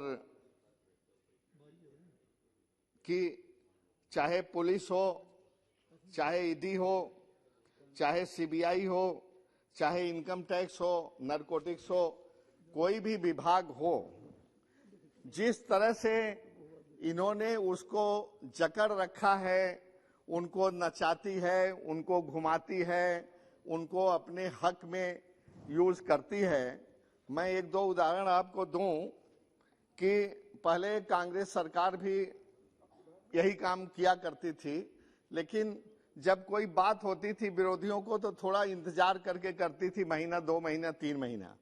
आपने कई जगह देखा होगा, जैसे कर्नाटक में हुआ, जब वो एक पार्टी अपने विधायकों की खरीद फरोख्त न हो उसको करने के लिए एक रिजॉर्ट में ले गई, तो इनका ईडी, इनका इनकम टैक्स उसी समय पहुंचता है, देर नहीं होता। कांग्रेस के जमाने में तो इस चीज को 2-4 महीना देर हो जाता था। इस बारे में ये बहुत ही तत्पर हैं, बहुत ही कुशल हैं। तो मैं सरकार से कहना चाहता हूं कि इतनी तत्परता, इतनी कुशलता बेरोजगारी पर भी दिखावें, नौकरी पर भी दिखावें, महंगाई पर भी दिखावें, और तमाम विकास के मुद्दे पर भी दिखावें। मैं इस बिल के माध्यम से कहना चाहता हूं कि माननीय जजेस के ऊपर भी उंगली उठने लगी है। कृपया ऐसा करें कि जनता का विश्वास उनमें बना रहे। केवल जुडिशरी ही एक ऐसा विभाग रह गया है जिस पर जनता का पूरा भरोसा है, पूरा विश्वास है, पूरा यकीन है, लेकिन जिस तरह से जुडिशरी पर भी लोगों की उंगलियां उठने लगेंगी, आगे वो दिन दूर नहीं होगा जब ये भी सभी डिपार्टमेंट्स की तरह जनता इनको कोसने लगेगी। इनमें घुन लग चुके हैं, दीपक लग चुके हैं, टर्माइट लग चुका है। इसे बचाने की जरूरत है और अपनी इमेज को सुरक्षित करने की जरूरत है। मैं भारत सरकार से कहना चाहता हूं कि आम जनता का ये विश्वास है, एक संशय है कि जो शिकंजा उन्होंने और डिपार्टमेंट के ऊपर कसा है, वो जुडिशरी पर भी कसा है। अपने शिकंजे को हटावें और जुडिशरी को इंडिपेंडेंट ढंग से काम करने लगे। इसी तरह से जुडिशरी जो है, जो अहम मुद्दे हैं जनता के, जैसे कश्मीर मुद्दा है, जैसे राफेल मुद्दा है, जैसे तमाम मुद्दे हैं सालों से लटके हुए हैं, उसको भी जल्दी से जल्दी ला करके, तारीख लगा करके, उसको जल्दी से सुनवाई करके जनता को न्याय दें। इन्हीं शब्दों के साथ मैं न तो इस बिल का समर्थन करता हूं, न तो विरोध करता हूं। मैं अपनी इस बात को कहता हूं कि जजेस के लिए इतना दे दो, और रिटायर्ड जजेस के लिए भी वो कहीं इधर उधर देखें ना, और अपना काम स्वतंत्र और निष्पक्ष रूप से कर सकें। बहुत बहुत बहुत श्याम सिंह जी। बहुत बहुत धन्यवाद अध्यक्ष जी। धन्यवाद श्याम सिंह यादव जी। जनाब PP Mohammed Faizal. Thank you very much, Chairman sir, for allowing me, and thankful to my party for posing faith on me on this, raising this, supporting this bill. The High Court and Supreme Court Judges' Salaries and Conditions of Service Amendment Bill 2021. My learned friends, senior colleagues, almost all advocates, senior advocates have spoke very thorough into the aspects of the bill. And I am not repeating what my learned friends have already elucidated here. We all know the legislative intent behind this bill is for awarding benefits, additional quantum of pension to retired judges from the first day of the month in which he completes the age of specified in the first column of the scale, and not from the first day of his entering of the age. So on that, Pinaki Mishra ji have very well, put his point, the competency of the bill. See, there is no doubt among us that this kind of service of the judges of Supreme Court and High Court to the nation, and it is our duty to give whatever the possible extent the kind of service they put to benefits for them. There is no doubt on that. At the same time, we must also, government should also think about the proportionate pendency of the case and the vacancy as of now in the country. See, the pendency of the case, when we start talking on that, the justice which wanted to deliver on right time, as our constitution says that justice delayed is justice denied. This directly attributes to the pendency of the vacancy to be filled up. In Supreme Court, in High Court, in subordinate courts, there are lakhs and lakhs of cases pending for want of justice. So this is an alarming situation that Government of India should take a call. The sense of the House is that whatever the best method which we can adopt for easy filling of the posts of the judges in the Supreme Court and High Court will deliver justice to the common people. We must also think of, alternate dispute redressal forum also. Before entering into the court, the government must also promote the alternate redressal system, dispute redressal system, so that the common man can get the justice before entering into the court. And the pendency of the case can also be brought on to the minimal by technological upgradations, like modernization of the court. The formalities of filing a case in the court, not many papers, by hard copies. Nowadays, after pandemic situation, this has become online, but system should be developed in such a way that the technology upgradation, which is now the country is being fond of, must be utilized for getting the EC justice and the EC procedural things from the courts. Sir, also we must also think that unnecessary executive orders, which attracts the people to go to the court. For instance, in Loksabha, my constituency, nowadays people started rushing to the court in the High Court. You know that what is happening in there. See, the Law Ministry have released a circular very clearly saying that if anybody, any state or union territory wanted to bring in a piece of legislation, the circular says that the pre-legislative consultation process must be taken in place before making the piece of law. So the Lakshadweep, what happens is, I'm being the lone member of parliament from there. There were a slew of piece of legislation which attracted wide protest from the people across the party. What was the reason? Because there was not a single pre-legislative consultation happened in these cases. Be it is enactment of PASA regulation, where what is the requirement of PASA regulation in Lakshadweep, where the Home Ministry's Crime Bureau record says that the case is very zero in that island, where no object and reasons have taken into place, and all on a sudden, administrator decided that a PASA regulation should be implemented there. I'm thankful to the Home Ministry that Home Ministry still frees that all those parts. But the point is that on that, people are forced to approach the court, again adding to the pendency of the court. Now Lakshadweep has become an area where democratically no one can protest. Even a case is registered against me when I protested against the price rise of helicopter ambulance, which is normally, when the government is not putting the things in place in the hospital, the patient are supposed to be evacuated by helicopter. And the helicopter is supposed to be a free ambulance. On that, the price 100% hike. A patient has to pay minimum 20,000 rupees before he go for the treatment. See, such things, when we protest also, under Article 19, which gives us power, the Constitution gives us power. If you go for protest, the FIR is files against, for that again we are going to the court. So all these unnecessary executive orders also need to be noted by the government.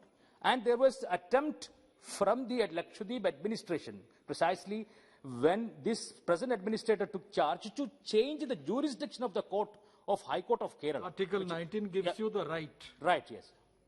Sir, the jurisdiction was tried to change from Kerala to Karnataka.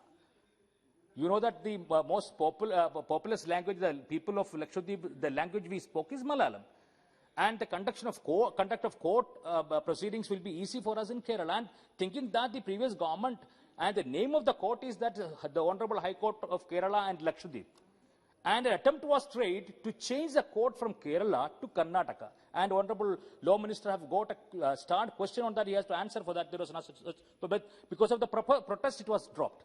So my point here is that unnecessary executive orders also contribute or piling up of the case. So finally, I always support this bill from the side of my party. And thank you so much, sir.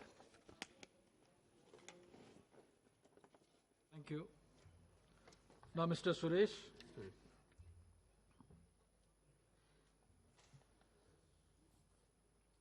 Honorable Chairman, sir, thank you for giving me opportunity to speak this important bill, which is High Court and Supreme Court Judges Salaries and Conditions of Service Amendment Bill 2021. Sir, this bill seeks to amend the High Court Judges Salaries and Conditions of Service Act 1954 and the Supreme Court Judges Salaries and Conditions Service Act 1958. These acts regulate the salaries and condition of service of the judges, High Courts and Supreme Court of India. Sir, further the bill provide for additional quantum of pension or family pension under the acts. All retired judges of the Supreme Court and High Courts and their family members are entitled to pension or family pension. They are also entitled to an additional pension or for family pension when they attain to certain age in accordance with a specific scale. The scale contains 5 age brackets with a minimum age of 80, 85, 90, 95 and 100 years. Another additional quantum increase with the age from 20% to 100% of the pension or family pension. This bill clarifies that pension will be entitled to additional pension or family pension from the first day of the month in which they are complete the minimum age under the consent or work age bracket. So the bill is a piece of protective legislation that ensures the economic well-being of the judicial fraternity in the country, even at a time when the ongoing COVID pandemic has caused immense unemployment, loss of jobs, and even suicide of several Indians who are unable to feed their children or found unemployed all of a sudden. When families are being decimated due to unemployment and economic hardship, the government has chosen further to help and support the judiciary by a pension scheme and generous salary, while the decision is appreciable. As it has been a long-standing demand of the judicial fraternity, let's look into the matters that are equal and important nature. Sir, there are 4 crore plus pending cases across all courts in India. Honorable members, those who are spoken in this house mentioned, exact figures are more than 4 crores.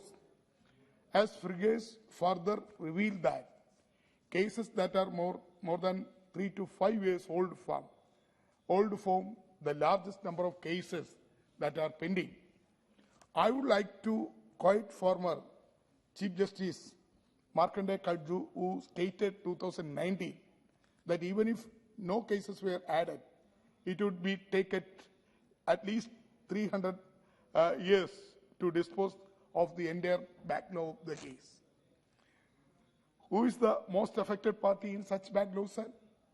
So government should reply for that. The poor, the Dalits and marginalized are ones who will be affected as justice gets delayed and process gets indefinite lengthy. Therefore, the judiciary must make sure that justice is not denied or delayed to the poorest, even when it's ensuring that its perks and emoluments. I would bring your attention to the report titled Landmark Cases of Caste-Based Sexual Violence from 1985 to 2021, released by the National Council for Women Leaders. The report exposes the judiciary that invisibilized the case against Dalit women where the upper caste brutalized them. The report that carries reference 12 major cases states further, in no one of the cases mentioned in its report, a decision was taken within a year. Only 3 out of the 12 mentioned cases, there was a conviction of the accused. Even here, the conviction in 2 out of 3 was murder, and the court chose not to apply the SC/ST Atrocities Act. Honorable Chairman, sir, the position is clear that the judiciary is not doing its duty when it comes to Dalit, and their rights are not honored or maintained. Now I am very happy to have this bill discussing lengthy time, because when during the BSc time, some of the BSc members are asked why we are discussing such a long time. But I argued that this is a very important bill.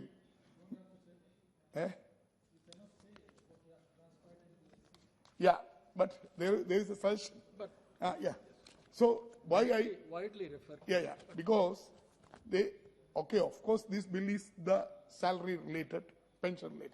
But at the same time, honorable members have spoken various issues, various aspects, various problems about our judiciary. That's why that suggestion was I made. Sir, especially I want to express the feeling of scheduled castes and scheduled tribes in the judiciary. So the judiciary represents scheduled castes and scheduled tribes. What is the situation, sir? Everybody knows that. I'm not going to details. The fact that in the 70 years of the existence, India Supreme Court has seen only 8 women judges and 1 Dalit Chief Justice is testament to the reality that the composition of our judiciary is not representatives of our population. Sir, when then President Dr. K.R. Narayanan, he became a President of India. At that time, he is specially interested when the collegium was not recommended by Sri K.G. Balakrishnan. No, you don't have to say that. This should not. Yeah, This is not. I am agreeing. But don't mention that. yes. Anyway, so I am very proud of that. During this debate, I am coming from Kerala. I am very proud of that. I am very proud of say that on Dalit Chief Justice of India belongs from Kerala. Justice K.G. Balish. Sir, after that, after the Dalit Chief Justice of Supreme Court, there is no chance to get a Supreme Court judges or Chief Justice in High Courts. So this is the disparities going still in this country. So after independence, still the scheduled caste, scheduled tribes representation in our judiciary is away from us. So the resolution by Supreme Court is the only major landmark that made serious first Supreme Court collegium on August 17, 2021, with the resolution included 3 women judges and 3 women justices. I hope 2027, I am very glad to say that 2027, we are expecting a women Chief Justice of Supreme Court. So we are very glad to that. 2027, at least we are getting one women Chief Justice of India. The collegium also proposed names of judges from the both scheduled caste and OBC, Justice C.T. Shivakumar, Justice Yabam Sudaresh, respectively. So the judiciary has been slow ensuring the representation of scheduled caste women judicial officers, as it took 70 years or so, making the wheels of an inherently biased system to approve the representation of the marginalized and women move in an opposite direction. The present decision by the judiciary, even in a small fraction, is appreciable. However, this does not mean that the long-standing demand of various lawmakers to ensure reservation of the judges is taken up by the government or judiciary debating in its most sensitive matter, as reservation is the only way for the scheduled caste and scheduled tribes to ensure their rightful representation in the judicial system, sir. Honorable Chairman, sir, I demand once again that the government implements the reservation policy in judicial appointments in India, so that the Dalits will get an opportunity in representing themselves in a highest form of justice that is otherwise biased against them. Honorable Chairman, you are aware of that. From among the scheduled caste and scheduled tribe community, there are eminent lawyers, there are senior advocates, there are well-known lawyers. But why the collegians not considering for scheduled caste and scheduled tribe advocates for the nomination of the High Court and Supreme Court judges? So it's a very, very unfortunate, sir. So during this debate, it's a historic debate as far as the scheduled caste and scheduled tribe people are concerned. That's why I am expressing our anguish. I am expressing our deepness of the deep pain of this situation, sir. The representation of scheduled caste and scheduled tribes, sir. Sir, if Azadi Ka Amrit Mahotsav is to have any meaning, the government must ensure restoration of Dalits in judiciary and make it 75th year of independence truly meaningful. Sir, are judges fair and transparent? Question that merits our discussion. There are instances where justice like Ranjan Gogoi, who were rewarded with the parliamentary position immediately after retirement of their support to the government of they and other hand justice like Krishna Loya and founded under mysterious circumstances. And also, sir, other Supreme Court Chief Justice, former Supreme Court Chief Justice, when he retired, immediately was appointed as Governor of Kerala, Justice Sadashivam. You are very much aware. Will justice, lawyers, family ever get justice? Will the Dalits marginalized and get timely and fair justice?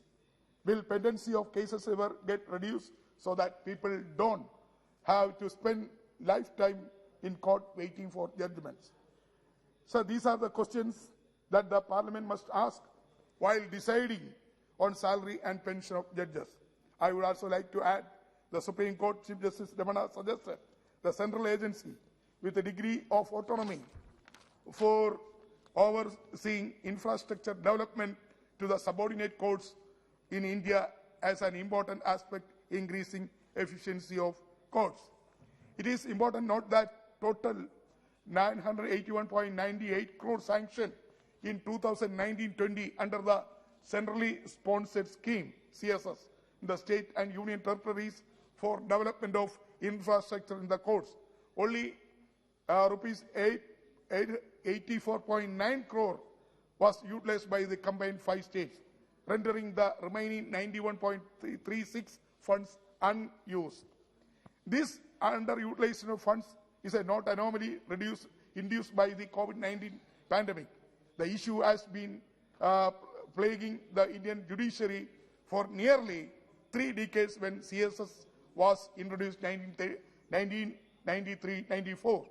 This is one of the reasons why Chief Justice of India N.V. Ramana recently proposed creation of National Judicial Infrastructure Authority of India, which will take control of the budgeting and infrastructure development of the subordinate courts in the country. I would like to add that the Indian judiciary infrastructure has not kept pace with the huge number of litigation instituted every year, as the total sanctioned strength of the judicial officers in the country is 24,280, but the number of court halls available is just 20,143, including 620 rented halls.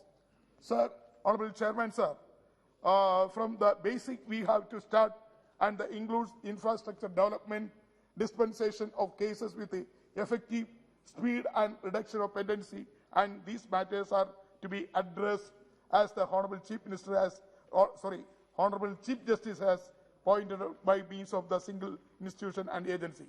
The National Judicial Infrastructure Authority of India, which will take control of the budgeting and infrastructure development of subordinate courts in the country. I would conclude by saying that justice delayed is not justice denied, but justice distracted and diminished, and the judicial system, while deliberating on salaries and pension, must also ensure that justice is served on time. With these words, Honorable Chairman, sir, thank you very much for giving me time. Thank you so much. You gave a very elaborate logic. Thank you very much. Before I call Mr. Rajendra Agarwal to speak, I just have to share information which has been communicated to me from the speaker, that whoever will be speaking after this will be speaking for 3 minutes each, because we have to conclude by 7:30 so that the minister will give a reply, will start his reply at 7:30. And I hope everybody agrees to it. Now, Rajendra Agarwal.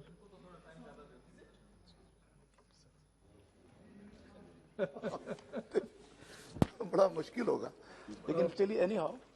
We have around 40 minutes. नहीं, सबसे पहले आदरणीय सभापति जी, आपने मुझे the high court and supreme court जजेस salaries and condition services संशोधन bill 2021 पर बोलने का अवसर प्रदान किया. मैं बहुत बहुत आभार व्यक्त करता हूं.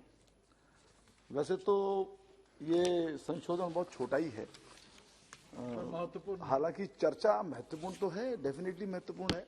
संसद में कोई भी चीज आती है तो वो महत्वपूर्ण ही होती है, और जिस विद्वत्ता के साथ, जिस अध्ययन के साथ हमारे साथियों ने बोला है, उसमें उनकी वकालत का भी अनुभव था. तो it was an experience rather to listen all of them. तो लेकिन यदि पृष्ठभूमि की मैं अपने स्तर से बात करूं, एक सामान्य नागरिक के नाते मेरी पृष्ठभूमि वकालत की नहीं है, लेकिन जो छोटी मोटी बातें मेरे ध्यान में आती उस नाते मैं कुछ विषय पूछ सकते हैं. आप लिटिगेंट तो रहे होंगे.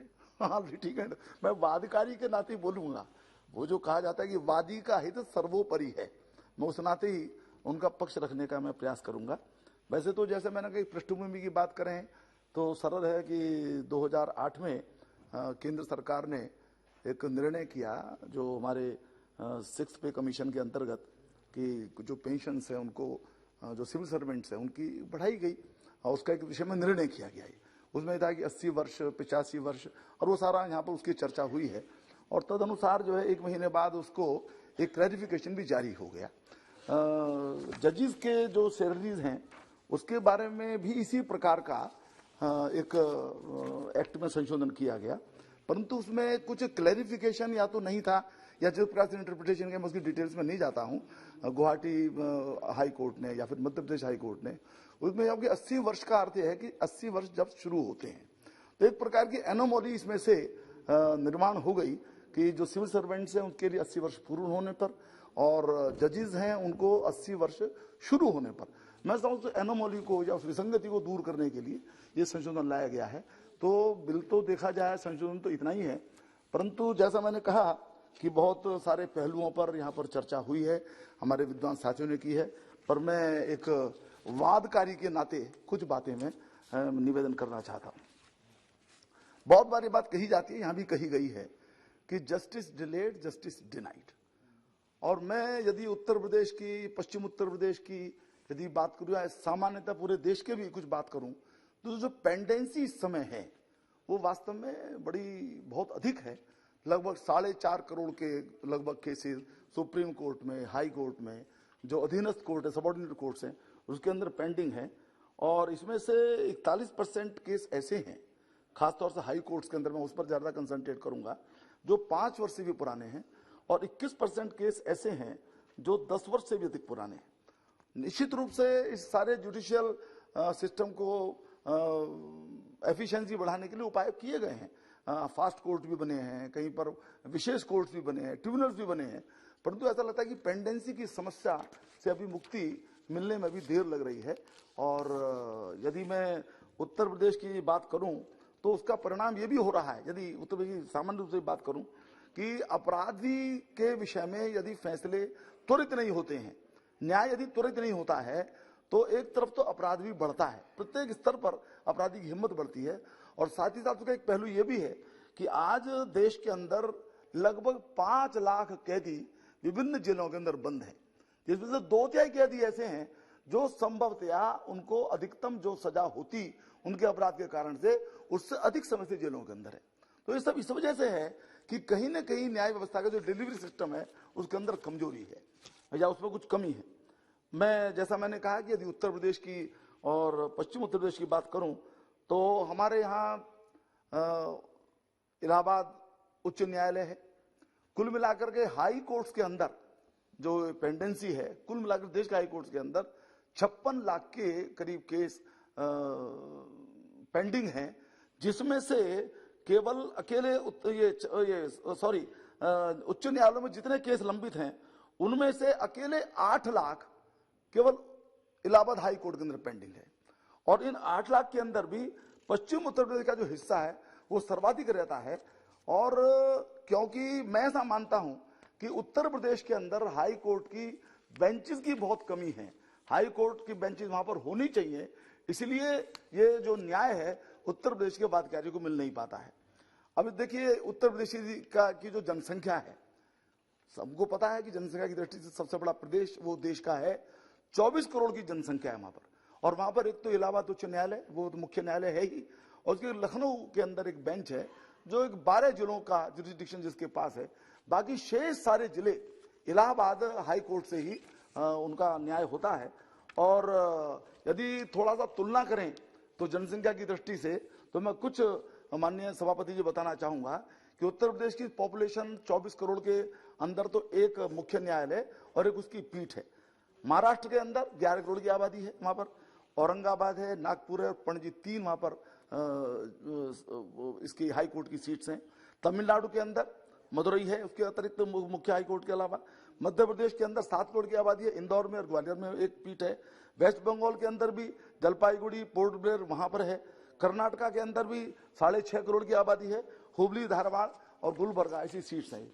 माने कुल मिलाकर के जनसंख्या की दृष्टि से देखें तो उत्तर प्रदेश की इतनी बड़ी जनसंख्या को कैटर करने के लिए ये जो हमारा उत्तर प्रदेश के अंदर हाई कोर्ट और हाई कोर्ट की बेंच लगने वाली है, उससे उसकी पूर्ति ठीक प्रकार से हो नहीं पाती है।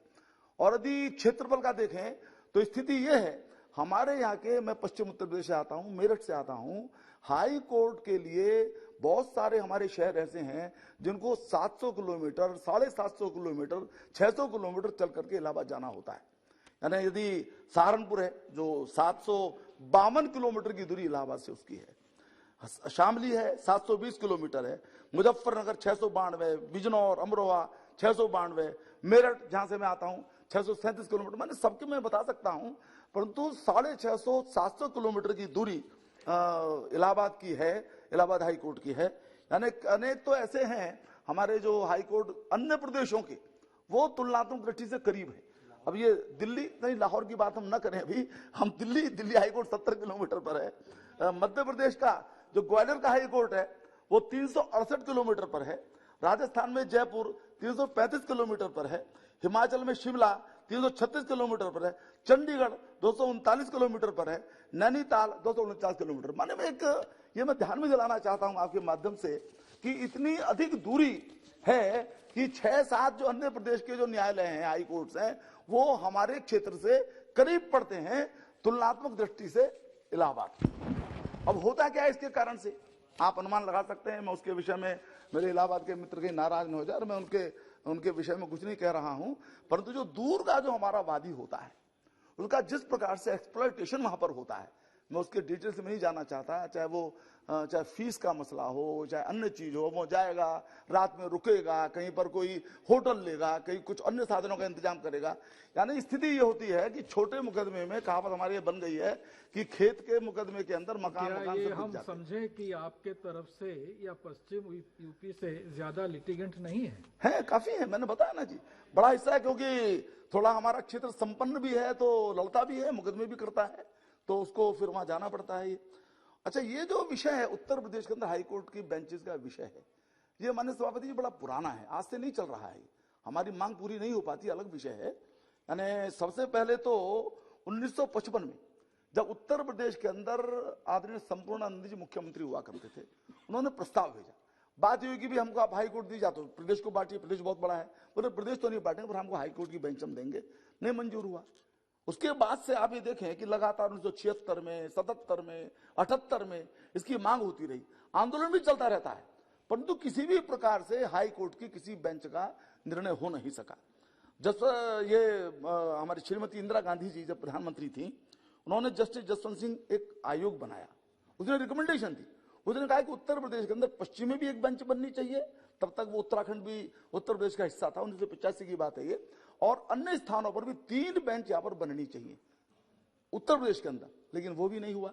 इसके अलावा जो 230वीं जो रिपोर्ट है लॉ कमीशन की, उसने भी कहा कि उत्तर प्रदेश जैसे जो बड़े प्रदेश हैं वहां पर और भी अधिक बेंचेस के बनने की जरूरत, बनाए जाने की जरूरत है, और अन्य प्रदेशों में भी कुछ बेंचेस बन सकती है ताकि न्याय की जो उपलब्धता है वो त्वरित हो सके। परंतु इतना पुराना ये जो मसला होने के बाद भी हम इसमें सफलता प्राप्त नहीं कर पाए हैं। तो मेरा केवल यही आपके माध्यम से अनुरोध है कि सस्ता न्याय, सुलभ न्याय, ये जहां सरकार की जिम्मेदारी है, वहीं ये वादकारी का ये अधिकार भी है। सब जगह लिखा होता है वादी का हित सर्वोपरि है, परंतु ऐसा लगता है कि उसका प्रेजेंट सिस्टम के अंदर ध्यान नहीं दिया जा पा रहा है। तो मेरा तो ये अनुरोध है कि इस बात को ध्यान में रख करके संपूर्ण जो व्यवस्थाएं, आज बहुत सारे पहलू यहाँ पर आए हैं, कई न्यायाधीशों की नियुक्ति का विषय आया है, न्यायालयों के जो भवन हैं उनका हम लोग विषय देखते रहते हैं, कहीं पर अलग न्यायाधीशों के, ये न्यायालयों के अलग बेंचेस की बात मैं भी उठा रहा हूँ और भी लोग उठाते हैं। तो इन सब की समीक्षा संपूर्ण रूप से करके इसके विषय में निर्णय किए जाने की जरूरत है।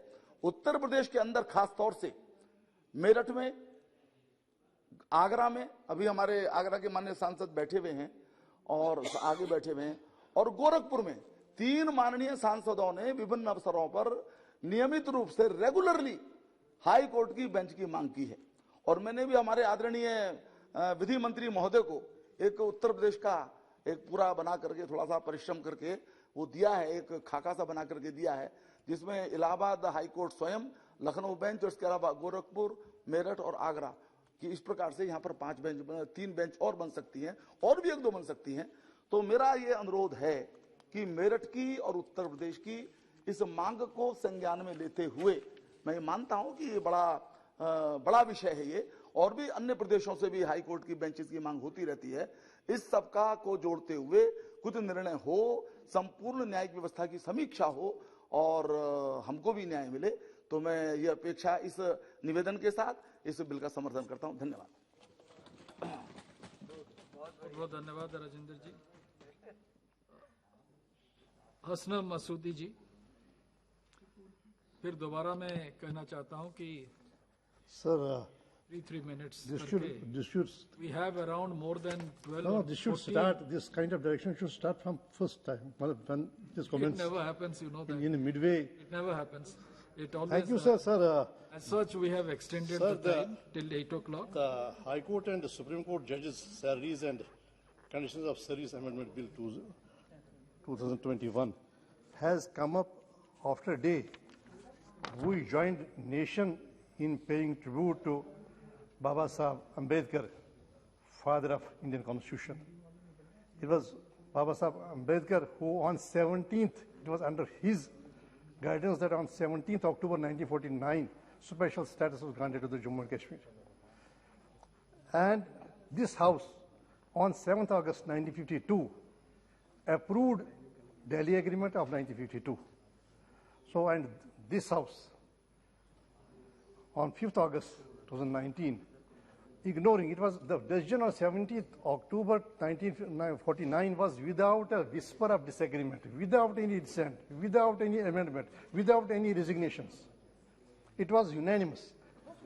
This is only one aspect of the case. And on 5th August, unmindful of the basic tenets of the Constitution, the spirit of the Constitution, with the ambit and scope of Article 3, and the ambit and spirit and sweep of 356, that the state was denuded of its special status. But, sir, when we speak about Constitution, as, sir, you are aware, it has letter, it is letter of the Constitution. Then there is spirit of the Constitution. Then there is morality of the Constitution. There are eminent lawyers here. And there is ethics of the Constitution. Unmindful of constitutional ethics, spirit of the Constitution, and morality of the Constitution, the constitutionally suspect law is being implemented. See, the principle is that whatever is under consideration, judicial scrutiny under consideration has been formally admitted and referred to a constitutional bench should not be implemented. Because we will be, by doing that, we will be, by acting in that manner, we will be preempting the judgment that may come of the Supreme Court. So it is unfortunate and it is very sad that the constitutionally suspect law is being implemented. Now coming to the bill. Sir, honorable members have voiced concern about alarming monstrous pendency before the courts. And rightly they have voiced concern that, and they have repeated that justice delayed is justice denied and there should be expeditious justice. But I want to remind the House that whatever is pending before the courts, that is not the only pendency. There is the pendency that has never seen the door of the court. Because most of the people live with the grievance. They live with the insult that is heaped on them, live with the injury to which they are subjected, because they don't have enough resources to go to the court of law, because they don't have access to justice. And access to justice is integral part of right to justice under Article 21. We are eminent lawyers here. So, we have to ask a couple of questions to ourselves. What is the part of GDP that is spent on the judiciary? We say it is one of the three limbs of the democratic setup, a democratic polity. But what is the amount, what is the percentage of GDP? And my information, it is not more than 0.7%. Unless we increase the number of judges, the number of courts, how do we expect the system to deal with the alarming pendency that is right now, awaiting disposal for last so many years and it's, in some cases decades? First is the manpower. Where is the trained manpower? Because I have seen it from a closer, I have given a closer look, I have been part of the system. How can you deal with the pendency unless you empower the system? Until you provide sufficient resources to the system so that the system can gear up and meet the challenge. That is not being done. Second is, as has been pointed out by honorable members, that second is the vacancies. But who will fill up vacancies? Unless we make vacancy filling up system an efficient mechanism, keep benchmarks, keep time frame everywhere, we will not be able to fill up the vacancies. See, the effort must be to empower the judiciary, to strengthen the judiciary, to provide sufficient resources, sufficient manpower, sufficient modern-day gadgets, networking system, see internet facilities everywhere across the country. Then only we will expect the judiciary to come up and to roll up its socks and meet the challenge. Thank you. Second is, sir. This is the Sir, third. no, we'll come to this. And second is the expectations. I mean, Mr. Suresh said that. Please wind up now. Mr. Suresh said that some segments do not get representation. I will speak about Kashmir. Yet to no elevation to Supreme Court from Kashmir. We had from Jammu, but not a single during last 75 years from Kashmir. We don't have a judge. But that apart. So coming to this the bill. I think bill is only explains the ambiguity, tries to clear the ambiguity. But I think baseline is that you should make judicial service attractive so that you can attract talent. We know whatever is the salary of a judge, maybe it is one appearance fee in Supreme Court. How can we attract talent unless and until we revise the salaries and give attractive terms? In this case, there was an ambiguity, no doubt. But I am in agreement with, respectful agreement with Mr. Pinaki Mishra, that it was better to, out of respect, go ahead with whatever was held by the two high courts, and indirectly also there was the seal of approval by the Supreme Court, and go ahead with it. What are the financial implications? You don't get it on completion of 79th year. You don't get it 80th, when you step into 80th year. You get it when you are in 81st year. How does it matter? What are the implications? How much money you are going to lose? But you would make the service more attractive.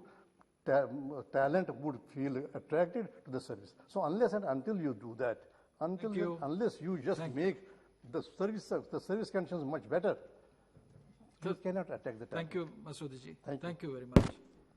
Mohammad Bashir ji. Thank you very much, sir. High Court and Supreme Court judges, salaries and conditional service amendment bill. The content of the bill, I fully agree with that. Sir, today's discussion in which eminent members who are closely associated with the legal matters, they have explained very well. Sir, it reminds the essentiality of regaining the credibility of the nation and the judiciary in particular. Sir, while participating in this discussion, I commemorate the legal luminary and the proud son of India, Sri V.R. Krishna Iyer, in the judiciary has ever seen. Sir, Hari Shelva, in his article titled, Justice V.R. Krishna Iyer, Man Who Rescued Supreme Court from Supreme Shame. Sir, I quote, Supreme Court of India was, he said in his the article, Supreme Court of India was Krishna Iyer's rise to become the Supreme Court of Indians. Sir Sri Krishna Iyer, he himself wrote in an article published in Hindu, that title was, Who Will Judge the Judges? Krishna Iyer made an appeal to the Parliament in the following words. Sir, I quote, Parliament should wake up and implement glasnost and perestroika in judiciary. In the name of independence, we cannot have judicial absolutism and tyranny. Sir, now coming to the other points, the beauty and the strength of Indian Constitution is the fundamental rights enshrined in Constitution. Sir, they are right to equality, right to freedom, right against exploitation, cultural and educational rights, rights of freedom of religion, rights to constitutional remedies. Sir, what is really happening? In this country, all these fundamental rights are under attack, and the judiciary bound to intervene in such cases shows helplessness. Sir, now I wish to submit another important thing. Yesterday we had a very brief discussion on Nagaland incident. How this kind of things are taking place, sir? It is a blatant misuse of laws. AFSPA, everybody was saying about that, sir. myself and along with my two members of IUML, Dr. Abdul Sabadani and Mr. Nawaz Ghani, had given notice for adjournment. Unfortunately, it was not agreed. Today's newspaper, sir, it shows that Human Rights Commission have given a notice to Government of India. Nagaland Chief Minister, Meghalaya Chief Minister, they are all demanded that this officer should be withdrawn forthwith. We all know that historic struggle led by Iram Sharmila of Manipur. Sir, this kind of laws. Now, UAPA case, there was a lot of discussion on that. I strongly appeal, sir, that this kind of draconian laws should be scrapped. That is the need of the hour, sir. We all know that human... Yes, sir. Please. No, sir. Because I agree, sir. Because you are kind for everybody, you know. In my case also, sir, I just want to 2-3 minutes. Sir, human rights violations are taking place in a big way. We all know that. Courts are, of course, they have got a responsibilities. But unfortunately, they are taking talkative silence in the case of these human rights violations. Filling up of vacancy, I don't want to take much of the figures are with me. But one thing I would like to say, I appreciate the bold initiative now taken by the Honorable Minister. Sir, I am not a legal expert. I would like to say only one thing. That is about this appointment of the consortium, appointment of judges. Nowhere in the world, I don't know whether I am correct.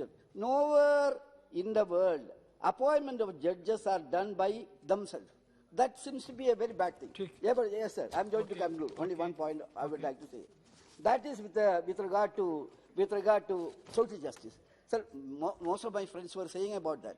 When we are all talking about social justice, when it comes to the ground reality, that is denied, sir. In participation, inclusive participation of everybody concerned, especially the downtrodden, a denial of justice, all these things are there. So what I am suggesting is due participation should be given to the deprived section in the appointment of judges. This principle of natural justice should be, and reservation should be adhered strictly in the judiciary. To this few words, sir, I conclude. Thank you very much. Thank you, Bashirji. Now, Srimati Aparupa Podar. 3 minutes, as you are aware. Thank you, Honorable Speaker, sir, I'm not for speaker, allowing me to, Chairman, sir, for allowing me to speak on this bill, High Court and Supreme Court judges' salaries and conditional of service amendment bill. When I stand to speak in the favor of this bill, I make a small observation. The chair where you are sitting, just right above your head, it is written in Sanskrit, Dharma Chakra Pravartanaya. The Buddha teachings, which teach us about justice and fairness.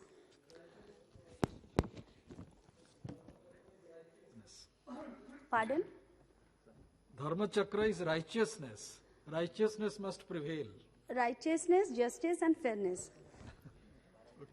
Sir, our polity and governance is in support to follow the principles of Lord Buddha, but in reality the picture is entirely different. The bill that we are discussing today is a small amendment bill, and the statement of the objects and reasons states that it has been brought to provide clarity regarding interpretation of additional quantum of pension to judges covered under this act. The act is small, but the issues surrounding the judiciary today is extremely worrying. Our ranking in the Rule of Law Index have fallen to 79 in 2021 from 69 in 2020. Out of 126 countries which display the sorrow state of affairs of our system. Now, as a student of law, in jurisprudence we were taught about the dharma, manusmritis, which forces the rule of law. The Registry of Supreme Court of India has compiled data on the status of judicial infrastructure of court amenities, including the size of court room, basic medical facilities, drinking water with purifiers, library, toilets. As per the data, 26% of the court complex do not have a separate ladies' toilet. We talk about women empowerment and equal rights, but we don't even have adequate facilities for the female lawyers, which I want to bring to the notice of the Honorable Minister. A proposal has been received from the Chief Justice of India for setting up of National Judiciary Infrastructure Authority of India for the arrangement of adequate infrastructure for the court, as per which there will be a governing body with the Chief Justice of India as patron-in-chief. The other silent features in the proposal are that the National Judiciary Infrastructure Authority of India will act as the central body in laying down a roadmap of planning, creation, development, maintenance and management of functional infrastructure for the courts in the Indian system, which I want a clarity from the Minister. Provisions to create all India Judicial Service is provided in Article 312, Clause 1 of the Constitution. This will give opportunities for the qualified, fresh legal talented selected through a proper all India merit selection system, as well as inclusion of many students who are from marginal and deprived section of society. Thank you. No, sir. Only two points. 2 points. We have very few women participants in this discussion, and especially. Sir, the pace of the establishment of Gram Nyayalayas have been very slow. Now, against the target of 2,500 Gram Nyayalayas under the 5-year plan, only 402 Gram Nyayalayas have been notified by 12 states so far, and out of these only 252 are functional. I request the government to conduct a third-party evaluation and propose to relaunch the scheme with revised guidelines for an effective implementation. The judges' population, the last point, the judges' population ratio in the country is not very appreciable. While for the other countries, the ratio is about 50 to 70 judges per million people. In India, it is only 20 judges per head. So we are making laws in the house, but the number of judges who are going to give us judgment, number of judges are very short. The last, only 1 minute, only 1 second. Sir, I would like to know from the Honorable Minister, Justice Joymalo Bagchi, who was transferred back to his parent High Court, Calcutta High Court, in September 2021 from Andhra Pradesh High Court, where he was serving as judge since January 21. There was 1 month delay in notifying his appointment, and what was the reason? Within 9 months he have been shifted from Andhra to again Kolkata High Court. This I want to know. Thank you, sir. Thank you for allowing me to speak. Thank you. Now Hanuman Veniwal ji. सभापति महोदय, सबसे पहले तो मैं आपको धन्यवाद दूंगा कि आपने उच्च न्यायालय और उच्चतम न्यायालय न्यायाधीश वेतन और सेवा स्तर 3 minutes संशोधन विधेयक 2021 पर चर्चा में भाग लेने का अवसर दिया। सभापति महोदय, चूंकि आज न्यायाधीशों के वेतन की बात आई और सदन के सदस्यों ने जो विद्वान वक्ता भी है और कई बड़े लॉयर भी सुप्रीम कोर्ट और हाई कोर्ट के अंदर रहे, उनकी सबकी बात हमने सुनी। ऐसे में देश की न्याय प्रणाली और न्याय व्यवस्था के संबंध में भी कुछ बातों से सदन के माध्यम से सरकार और हमारे विधि मंत्री जी को मैं अवगत करना चाहता हूं। देश में सरकार के रिकॉर्ड के अनुसार 29 नवंबर 2021 तक देश में जिला और अधीनस्थ न्यायालयों में न्यायिक अधिकारियों के 24,485 पद स्वीकृत है, जिसमें 5191 पद खाली पड़े हैं। और 11 मार्च 2021 तक के उन आंकड़ों की बात करें जो केंद्र ने लोकसभा में प्रस्तुत किए, उसके अनुसार देश के 25 हाई कोर्ट में 1080 पद न्यायाधीशों के स्वीकृत थे, जिसमें 419 पद रिक्त पड़े थे। वहीं मेरे राजस्थान उच्च न्यायालय में मार्च 2021 तक 50 स्वीकृत पदों में 27 पद न्यायाधीशों के रिक्त पड़े थे। सुप्रीम कोर्ट में 8 नवंबर 2021 तक 70,038 मामले, देश के उच्च न्यायालयों में 29 नवंबर 2021 तक 56,42,858 मामले और 29 नवंबर 2021 तक जिला और अधीनस्थ न्यायालयों में 3,79,42,466 मामले लंबित पड़े और न्याय व्यवस्था की प्रक्रिया में कई लोग न्याय पाने से पहले ही दम तोड़ देते हैं। संबंध में सरकार का ध्यान देने की जरूरत है कि संविधान की भावना के अनुरूप आम आदमी को न्याय कैसे मिले, उस पर गौर करने की जरूरत है। तारीख पे तारीख पड़ती रहती है, आदमी टकटकी लगाए न्यायालयों को और देखता जाता है और ऊपर तक जाते जाते वो दम तोड़ देता। तो इसके अंदर कैसे सुधार हो, इस और ध्यान देने की आवश्यकता है। न्यायपालिका में दलित, आदिवासी, पिछड़ों और अल्पसंख्यकों की बात नहीं सुनी जाती, उन्हें न्याय नहीं मिलता। जहाँ खुद पारदर्शिता नहीं है वहाँ हम न्याय की अपेक्षा कैसे कर सकते हैं। लोकतंत्र के दो स्तंभ विधान पालिका और कार्यपालिका में तो आरक्षण है, तो न्यायपालिका में क्यों नहीं। कॉलेजियम पद्धति में न्यायाधीश ही न्यायाधीश की नियुक्ति करते हैं।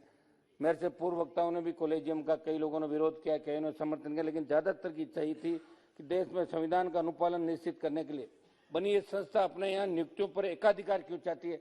सरकारी हस्तक्षेप भी हाईकोर्ट जजेस, सुप्रीम कोर्ट जजेस की नियुक्ति के अंदर होना चाहिए। आरक्षण जैसी समावेशी व्यवस्था को न्यायपालिका में तरजीह नहीं दी गई। समझ मोते बात सिर्फ आरक्षण की नहीं बल्कि सबके लिए अवसर होना चाहिए। शोषित वंचित जातियों के साथ तो भेदभाव है ही, लेकिन गरीब स्वर्ण या गरीब ब्राह्मण का लड़का लड़की भी वहां तक पहुंचने का सपना नहीं देख सकता। देश में कोई भी व्यक्ति संघ लोक सेवा आयोग की परीक्षा पास करके भारतीय प्रशासनिक सेवा, भारतीय पुलिस सेवा आदि में जा सकता है और देश के शीर्ष प्रशासनिक पद संभाल सकता है, लेकिन वे देश की शीर्ष न्यायपालिका का न्यायाधीश नहीं बन सकता। सौद मोदे उच्चतर न्यायालयों में जजों की नियुक्ति में भाई भतीजावाद और इनका जो एक चैम्बर, एक जज किसी चैम्बर से हाईकोर्ट जज बनता तो वो अपने चैम्बर के व्यक्ति को खींचना चाहता किसी न किसी तरीके से, ये व्यवस्था हावी है।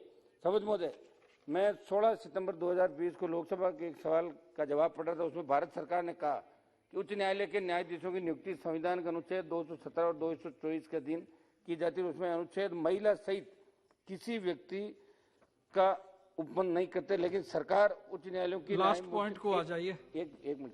उच्च न्यायालयों की न्यायमूर्ति ने अनुरोध करती रही है कि न्यायाधीशों की नियुक्ति के लिए प्रस्तावों को भेजते समय SC, ST, OBC, अल्पसंख्यकों, महिलाओं से संबंधित उपयुक्त अभ्यर्थियों पर सामयिक विचार किया जाना चाहिए। लेकिन आप और हम सब ये जानते हैं कि उस पर कोई विचार करेगा नहीं। मेरे राजस्थान की बात करूं तो मैं कोई वैसे जातिवाद की बात नहीं कर रहा हूं, लेकिन दुर्भाग्य इस बात का है कि राजस्थान के अंदर एक भी, जिस समुदाय से मैं आता हूं, OBC के जाट, गुजर, यादव, मेघवाल व मीणा सहित अन्य पिछड़े तबकों का एक भी जज नहीं है। कभी किसी ने विचार नहीं किया। ये स्थिति पूरे देश की, इस पर देश की संसद को और प्रधानमंत्री जी को, हमारे कानून मंत्री जी को गौर करने की जरूरत है। क्योंकि हम सब कह रहे थे बाबा साहब अम्बेडकर जी की पुण्यतिथि, हमें उनके आदर्श पर चलना चाहिए, लेकिन न्यायपालिका में दलित, वंचित वे पिछड़े वर्ग आज भी न्यायाधीश पद के लिए उपेक्षित है। सौद मोदे आखिर में मेरी आखिर में छोटी सी बात बेंच को लेकर कहूंगा। हमारे एक आगरा का, क्योंकि अभी राजेंद्र अग्रवाल जी ने पूरी बात कही थी, उत्तर प्रदेश राजस्थान से लगा हुआ इलाका आगरा, अधिवक्ता मुझसे मिले, उन्होंने आगरा में हाईकोर्ट बेंच की स्थापना की मांग की थी। मैं भी इस मांग को दोहराता हूँ। जस्टिस जसवंत सिंह आयोग की रिपोर्ट भी इस बारे में पैरवी कर चुकी है, लेकिन सरकार इस पर ध्यान दे। और साथ ही साथ राजेंद्र अग्रवाल जी ने जो मेरिट की बात कही थी, मेरिट के अंदर भी नई हाईकोर्ट बेंच बने। और राजस्थान के अंदर, क्योंकि राजस्थान देश का सबसे बड़ा राज्य है, वहाँ जयपुर और जोधपुर दो ही वहाँ बेंच है। उदयपुर के अंदर लगातार 20 साल से आंदोलन करे वहाँ के वकील और एक मिनट साहब खत्म तो करने दीजिए मुझे। उदयपुर के अंदर भी नई हाईकोर्ट बेंच की स्थापना हो तो राजस्थान को भी बहुत बड़ा लाभ मिल सकता है और त्वरित न्याय कैसे मिले इस दिशा के अंदर सरकार को निर्देशित करना चाहिए। धन्यवाद sir. Mister N.K. Premchandra. Thank you, Chairman, sir. Sir, I have come with a prepared draft speech to support the bill. But after hearing Pinaki Mishra, my learned friend, I am also in utter confusion whether to support the bill or to oppose the bill. I think that the government will clarify the position. The Honorable Minister will clarify the position, then we will make up our mind. Why? Because as rightly pointed out by Pinaki Mishra ji, that if it is to invalidate the judgment of the Supreme Court, then the law cannot be said as a good law. Why? Because a benefit which is available to the retired judges, and that too at the age of 80 to 85 years, 85 to 90, 90 to 95, and even 100, and after that, the date by which the eligibility of the additional quantum of pension is available? That is the pertinent question to be discussed. In this case, it is from the date by which the judge entering into the age of 80 or after the completion of the age of the 80. That is the only simple question to be discussed, for which the Guwahati High Court has made a judgment. Against that judgment, an SLP has been moved by the Government of India in Supreme Court, and the Supreme Court has rejected it. The SLP has been rejected means, as rightly as I'm subject to correction, I am also saying subject to correction. What is opinion is correct, then definitely this is a bad law that has to be reconsidered. That is my first point which I would like to make. Because invalidating a law passed by that too through a mandamus or a judgment passed by the Supreme Court is being nullified by this Parliament. That too the benefit available to the retired judges at the fag end of their life. It is not fair, it is not good enough to pass such a legislation, so that has to be reconsidered according to him. And I would like to speak about some points about the separation of powers. I'm not going to the details of it. Sir, regarding the separation of powers, sir, the power corrupts and absolute power tends to corrupt absolutely. And this is the basic principle by which doctrine of separation of powers is debated since long. Sir, the separation of powers was extensively discussed in the Constituent Assembly, but it was not given any constitutional status. Nowhere in the Constitution of India an explicit provision to deal with the separation of powers, except in Article 50 of the Constitution, that is Directive Principles of State Policy, where the separation of judiciary from executive is explicitly explained. Sir, I would like to quote Justice Frankfurter. He has said, I quote, enforcement of a rigid conception of separation of powers would make modern government impossible. Strict separation of powers is a theoretical absurdity and practical impossibility, unquote. This is a pragmatic version I would feel, because separation of powers is a theoretical absurdity and practical impossibility in a modern government in the modern era. We know, I'm not going to detail all these things, because the President of India, he is the executive head of the India, and he is also having the legislative powers when he summoned the House, and that means separation of powers in a rigid manner is not possible as far as the modern governance is concerned. That has to be kept in mind. Sir, Indian perspective of separation of powers is the harmonious balancing of powers among the various organs. The functions and powers of the three organs are well defined and demarcated. All the three organs are supreme in their own spheres and have to act in accordance with the provisions of the Constitution. Sir, keeping this in mind, the Indian judicial system have a rich tradition of independent judiciary. Indian judiciary had played a very important, significant role in strengthening the democratic system of our country. The landmark judgments of our judiciary reform the democratic fabric of our country. Sir, the credibility of Indian judiciary has high esteem once upon a time. But sir, it is quite unfortunate to say nowadays the credibility of the judiciary is under suspicion. It is now questioning from various corners. From various corners it is being questioned. I can cite so many examples, I am not going to the examples. Sir, Parliament is the will of the people, and hence the legislature, Parliament is accountable to the people. The main question which I would like to pose is, the judiciary is accountable to whom? The executive is accountable to the people of India through the Parliament. The Parliament and the legislature is directly accountable to the people of India, because they are being directly elected from the people and they have to go back to the electorate for subsequent election. So the accountability of the judiciary has to be earmarked, that has to be defined. To the Constitution. To the Constitution in one sense. That is why I'm saying, I'm coming to the point, because National Judicial Appointment Commission bills are, see, one of the landmark legislation that this government has done. I fully appreciate. The entire House appreciated.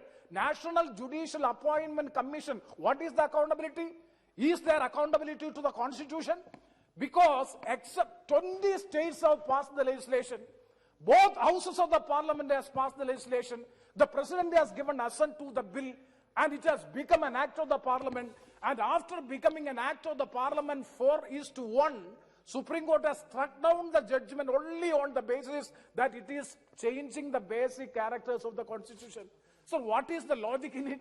So whether they are committed as, pardon? Yeah, that is why I'm saying, sir, it is very clear how it is. That is why it is. I will. Sir, that is why it is being said by the Solicitor General and late Arun Jaitley all that it is a tyranny of the unelected. That is the reason by which it has been made. Sir, the Parliament and government should rise to the occasion to protect the legislative supremacy of the Parliament. So I appeal to the government, please bring back the legislation. The National Judicial Appointment Commission should be brought back and it should be passed by the House. The government should have the political courage. The government should have the political will to pass again the legislation and to get it done. Otherwise, again, these things will go on. And similarly, in the case of, sir, one second, I will conclude it. And regarding the National Judicial Appointment Commission bill, the four members of the judiciary simply struck down the law means what is their accountability? That means they are not in a position to have the will of the people. That is why I am saying that Parliament is the will of the people. The will of the people have to be respected. Okay. So the judicial reforms is the need of the hour. I appeal to the government to come out with a comprehensive legislation so as to have the judicial reforms in our country. With these words, I conclude. Thank you very much, sir. Now, Sri Krishna. Thank you, Chairman, sir. Honorable Minister has been making all the right noises for the last so many months after taking charge. He has appointed 9 judges to the Supreme Court. That's a commendable job. There is nothing much to say. 4 women judges as well. There's nothing much about the bill which everyone is ready to support, except for the fact that what Pinakari Mishra has said regarding the clarity whether this House can actually legislate that bill or not, which I hope the Minister will give the clarity when he rise up to reply to it.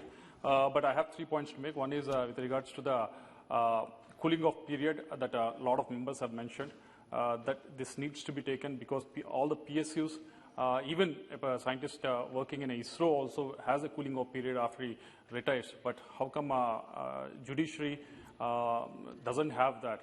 There's for the last few months, I've seen the Minister Honorable Minister going through to revive the arbitration panel across the country. And I hope if you have this cooling off period and push them towards the arbitration, your dream also will succeed. I hope we'll take it. And second thing with regards to the collegium, there's nothing wrong with the people behind the collegium, but the problem is with the opaqueness of the collegium. That is a contentious issue. With regards to collegium, the problem is even the people who are worked behind it also had explosion. They have conducted an unprecedented press meet 3 or 4 years back, and they also asked for the revival of the system behind the collegium. And also the members here, most of the members here also are saying there should be some transparency with the collegium. And we have passed law 3 or 4 years back, a National Judiciary Appointment Commission as well. I hope under your leadership, under the Honorable Minister, I hope it will see the light of the day. And last, maybe it doesn't go directly to the Minister, but with regards to the bill, which has been struck down in the Supreme Court, and with so much urgency, we have brought that bill here and we are trying to pass it here. But there are so many other institutes who have also served very well for the country, like, say, for example, Army, which are really looking for one rank, one pension. And I hope the Treasury benches here will keep that in mind. Not only the judiciary has to be expedited and taken up with this urgency, other institutes also has to be considered, like Army as well. With that, sir, thank you very much, sir. Mr. Ravi Kumar. மாண்புமிகு மக்களவைத் தலைவர் அவர்களே, முக்கியத்துவம் வாய்ந்த இந்த மசோதா மீது பேச வாய்ப்பளித்தமைக்காக முதலில் என்னுடைய நன்றியை தெரிவித்துக் கொள்கின்றேன். நீதித்துறைக்கும் சட்டமியற்றும் அதிகாரம் கொண்ட பாராளுமன்றத்துக்கும் இடையிலான ஒரு முரண்பாட்டை கட்டியமைக்க நான் விரும்பவில்லை. நீதித்துறையும் பாராளுமன்றமும் இணைந்து செயல்படும்போதுதான் நாட்டில் ஜனநாயகம் காப்பாற்றப்படும். இதை உணர்ந்துதான் நீதித்துறைக்கு உச்சபட்சமாக இந்த ரிவ்யூ பவர், நாம் இயற்றும் சட்டங்களை சீராய்வு செய்யும் அதிகாரத்தை நம்முடைய அரசியலமைப்பு சட்டத்தை உருவாக்கிய புரட்சியாளர் அம்பேத்கர் அவர்கள் அன்றைக்கு வகுத்து தந்தார்கள்.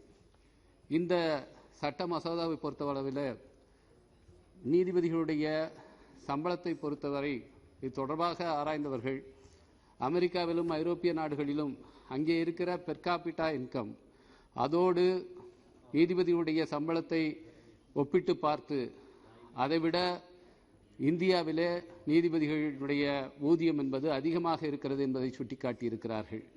எனவே இதை பற்றி நாம் முடிவெடுக்கும் போது இந்த அம்சத்தை கவனத்தில் கொள்ள வேண்டும் என்று நான் கேட்டுக்கொள்கின்றேன். நீதிபதிகள் பணி ஓய்வு பெற்ற பிறகு அவர்களை பல்வேறு பதவிகளிலே அரசு நியமிக்கிறது. ட்ரிபுனல்களில், கமிஷன்களில் அவர்கள் தலைவர்களாக நியமிக்கப்படுகின்ற காரணத்தினால் அரசாங்கத்துக்கு ஆதரவான தீர்ப்புகளை அவர்கள் வழங்குகிறார்கள் என்ற குற்றச்சாட்டு பல காலமாகவே இருந்து வருகிறது. இதனால்தான் நம்முடைய சட்ட ஆணையம் லா கமிஷன் தன்னுடைய 14வது அறிக்கையில் அன்றைக்கு நீதிபதி செட்டல்வார்ட் அவர்கள் தலைமையில் உருவாக்கப்பட்ட அந்த அறிக்கையில் நீதிபதிகள் இப்படி பணி ஓய்வுக்கு பிறகு எந்த பதவிகளையும் பெறக்கூடாது, வகிக்கக்கூடாது என்று பரிந்துரை செய்தார்கள். அந்த பரிந்துரை இன்னும் அரசாங்கத்தால் ஏற்றுக்கொள்ளப்படாமலேயே இருக்கிறது. இதற்கு முன்பாக உச்சநீதிமன்றத்திலிருந்து பணி ஓய்வு பெற்ற நீதிபதிகள் சலமேஸ்வர், அதுபோல கேகர் போன்றவர்கள் எல்லாம் கூட தாமே முன்வந்து நாங்கள் பணி ஓய்வுக்கு பிறகு எந்த ஒரு பதவியையும் வகிக்க மாட்டோம் என்று அறிவித்திருக்கிறார்கள். ஆனால் சில நீதிபதிகள் உடனடியாக இன்றைக்கு மாநிலங்களவை உறுப்பினராக கூட நியமிக்கப்படுகிற ஒரு நிலையை நாம் பார்க்கிறோம். எனவே இதிலே அரசாங்கம் ஒரு தெளிவான முடிவை எடுக்க வேண்டும்.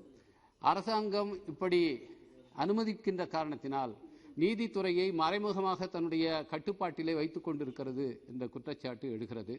இது தொடர்பாக நம்முடைய வழிகாட்டு நெறிமுறைகள் டைரக்டிவ் பிரின்சிபிள் அரசியலமைப்பு சட்டத்தினுடைய உறுப்பு 50 இது தொடர்பாக தெளிவாக வரையறுக்கப்பட்டிருக்கிறது. நீதித்துறையினுடைய சுதந்திரம் காப்பாற்றப்பட வேண்டும் என்று சொல்லப்பட்டிருக்கிறது. நீதித்துறையினுடைய சுதந்திரம் காப்பாற்றப்பட வேண்டும் என்று சொன்னால் அதில் அரசின் தலையீடு இருக்கக்கூடாது. நேரடியாக மட்டுமல்ல, மறைமுகமாகவும் இருக்கக்கூடாது. இங்கே பேசிய உறுப்பினர்கள் பலரும் என்ஜேஏசி பற்றி குறிப்பிட்டார்கள். அது மிக வரவேற்கத்தக்க ஒன்று. இன்றைக்கு இருக்கிற கொலேஜியம் முறை என்பது ஜனநாயகபூர்வமாக இல்லை என்கின்ற விமர்சனம் பலராலும் எழுப்பப்படுகிறது. எனவே ஒரு ஜனநாயகபூர்வமான வழிமுறையை நாம் காண வேண்டும். இந்த கொலேஜியம் முறை உருவாக்கப்பட்டு 25 ஆண்டுகள் ஆகப் போகிற நிலையில அதை சீராய்வு செய்ய வேண்டும். எனவே இந்த கருத்துக்களை கவனத்தில் எடுத்துக்கொள்ளும் போது இந்த போஸ்ட் ரிட்டைர்மெண்ட் அப்பாயின்மெண்ட்ஸ் தொடர்பாக ஒரு தெளிவான முடிவை அரசு எடுக்க வேண்டும் என்று வலியுறுத்தி. You have made your point very clear. Thank you very much. Now Suresh Dhanurkar. धन्यवाद अध्यक्ष महोदय। मैं सदन में high court and supreme court जजेस salaries and condition of service amendment bill 2021 पर कुछ विचार रखने के लिए खड़ा हुआ हूँ। इस बिल के माध्यम से हाई कोर्ट के न्यायाधीशों के वेतन और सेवा शर्ती अधिनियम 1954 और सुप्रीम कोर्ट के न्यायाधीशों के वेतन एवं सेवा शर्ती अधिनियम 1958 में संशोधन करने की व्यवस्था की गई है। इसके माध्यम से धारा 17B और 16B में संशोधन किया जाना है। अध्यक्ष महोदय, इस बिल में न्यायाधीश की मृत्यु के बाद अतिरिक्त पेंशन प्राप्त करने के मापदंड को भी स्पष्ट किया गया है। इस बिल के माध्यम से कुछ ऐसी छोटी छोटी कमियां दूर करने की कोशिश की गई है। इसमें महीने के पहले दिन से स्वीकृत की जा रही है अतिरिक्त पेंशन की हकदारी का मसला भी शामिल है, जिसमें पेंशन भोगी 80 वर्ष, 85 वर्ष, 90 वर्ष, 95 वर्ष और 100 वर्ष की आयु पूरी करता है। अध्यक्ष महोदय, गुवाहाटी हाईकोर्ट से जिसके दायरे में असम, अरुणाचल प्रदेश, नागालैंड और मिजोरम भी आते हैं, अपने एक रिटायर्ड न्यायाधीश द्वारा दायर रीट याचिका पर 15 मार्च 2018 के अपने आदेश में कहा था कि पहले स्लैब में उपरोक्त तो हाईकोर्ट न्यायाधीश अधिनियम की धारा 17B के अनुसार अपने 80वें वर्ष के पहले दिन से एक सेवानिवृत्त न्यायाधीश को उपलब्ध होगा। अध्यक्ष महोदय, मध्य प्रदेश हाईकोर्ट ने भी सुप्रीम कोर्ट और हाईकोर्टों के रिटायर्ड न्यायाधीशों के संघ द्वारा दायर रीट याचिका पर पारित 3 दिसंबर 2020 के अपने आदेश के माध्यम से संघ को निर्देश दिया था कि वह से शब्द का अर्थ बताएं, क्योंकि यह 1958 के अधिनियम की धारा 16B के तहत स्लैब पर दिखाई देता है और 1954 अधिनियम की धारा 17B न्यूनतम आयु के पहले दिन के रूप में दर्ज करता है। स्लैब यानी 80, 85, 90, 95 और 100 साल। इस नाते इसे लेकर कई भातियां थी जिनको इस बिल के द्वारा दूर करने का प्रयास किया गया है। हालांकि इस बिल में दोनों हाईकोर्टों के आदेशों के विरुद्ध जाने का प्रयास किया गया है, जिसमें उस महीने के पहले दिन से ही कसौटी मानी गई है जिसमें वह पहले कॉलम में निर्दिष्ट आयु को पूरा करता है, न कि उसके प्रवेश करने के पहले दिन से। जैसा कि न्यायपालिका द्वारा व्याख्या की गई है, फिर भी कुछ पहल तो की गई है अध्यक्ष महोदय, लेकिन इसके साथ यह भी कहना चाहूंगा कि सुप्रीम कोर्ट, हाईकोर्टों और निचली अदालतों में आज भारी संख्या में मुकदमे पेंडिंग है और जजों तथा उनके सहयोगी स्टाफ के पद भी बहुत बड़ी संख्या में खाली है। जजों की कम संख्या का सीधा संबंध अदालतों में बढ़ते जा रहे मुकदमों से है। इस दिशा में ठोस पहल की दरकार है। इस बारे में कुछ कदम उठे हैं, लेकिन नाकाफी है। अध्यक्ष महोदय, इन सारे मामलों पर गंभीरता से विचार कर यह तय करना चाहिए कि किस तरह गरीबों को जल्दी से न्याय मिले। आईटी और संचार क्रांति का उपयोग कर मुकदमों के जल्दी निपटारे की व्यवस्था होनी चाहिए। न्यायिक प्रक्रिया में देरी और महंगा होने के चलते गरीब सबसे परेशान होते हैं। इस दिशा में सरकार ध्यान दे। आपने इस महत्वपूर्ण विषय पर बोलने का समय दिया, धन्यवाद। धन्यवाद। श्री सुरेश पुजारी जी। धन्यवाद अध्यक्ष जी। ये बिल के समर्थन में बोलने के लिए मैं खड़ा हुआ हूं और 2008 में दोनों सिविल सर्वेंट के लिए भी और हाईकोर्ट जजेस के लिए भी ये व्यवस्था किया गया, क्योंकि सिविल सर्वेंट वो लोग हैं उनके लिए कोई कानून का व्यवस्था नहीं। ऑफिस मेमोरेंडम में उसका ऑर्डर हो गया 20%, 30%, 40%, 50% और 100% वाला। और उस समय जो बिल लाया गया उसमें शब्दावली के गलत व्यवहार के कारण ये कंफ्यूजन हो गया और मैंने गुवाहाटी हाईकोर्ट का भी ऑर्डर पढ़ा और वकील के नाते उसका भी पूरा मैंने इंटरप्रिटेशन करने के लिए कोशिश किया। मध्य प्रदेश का भी मैंने ऑर्डर पढ़ा और सुप्रीम कोर्ट में जो खारिज हुआ एसएलपी उसके बारे में भी पढ़ा।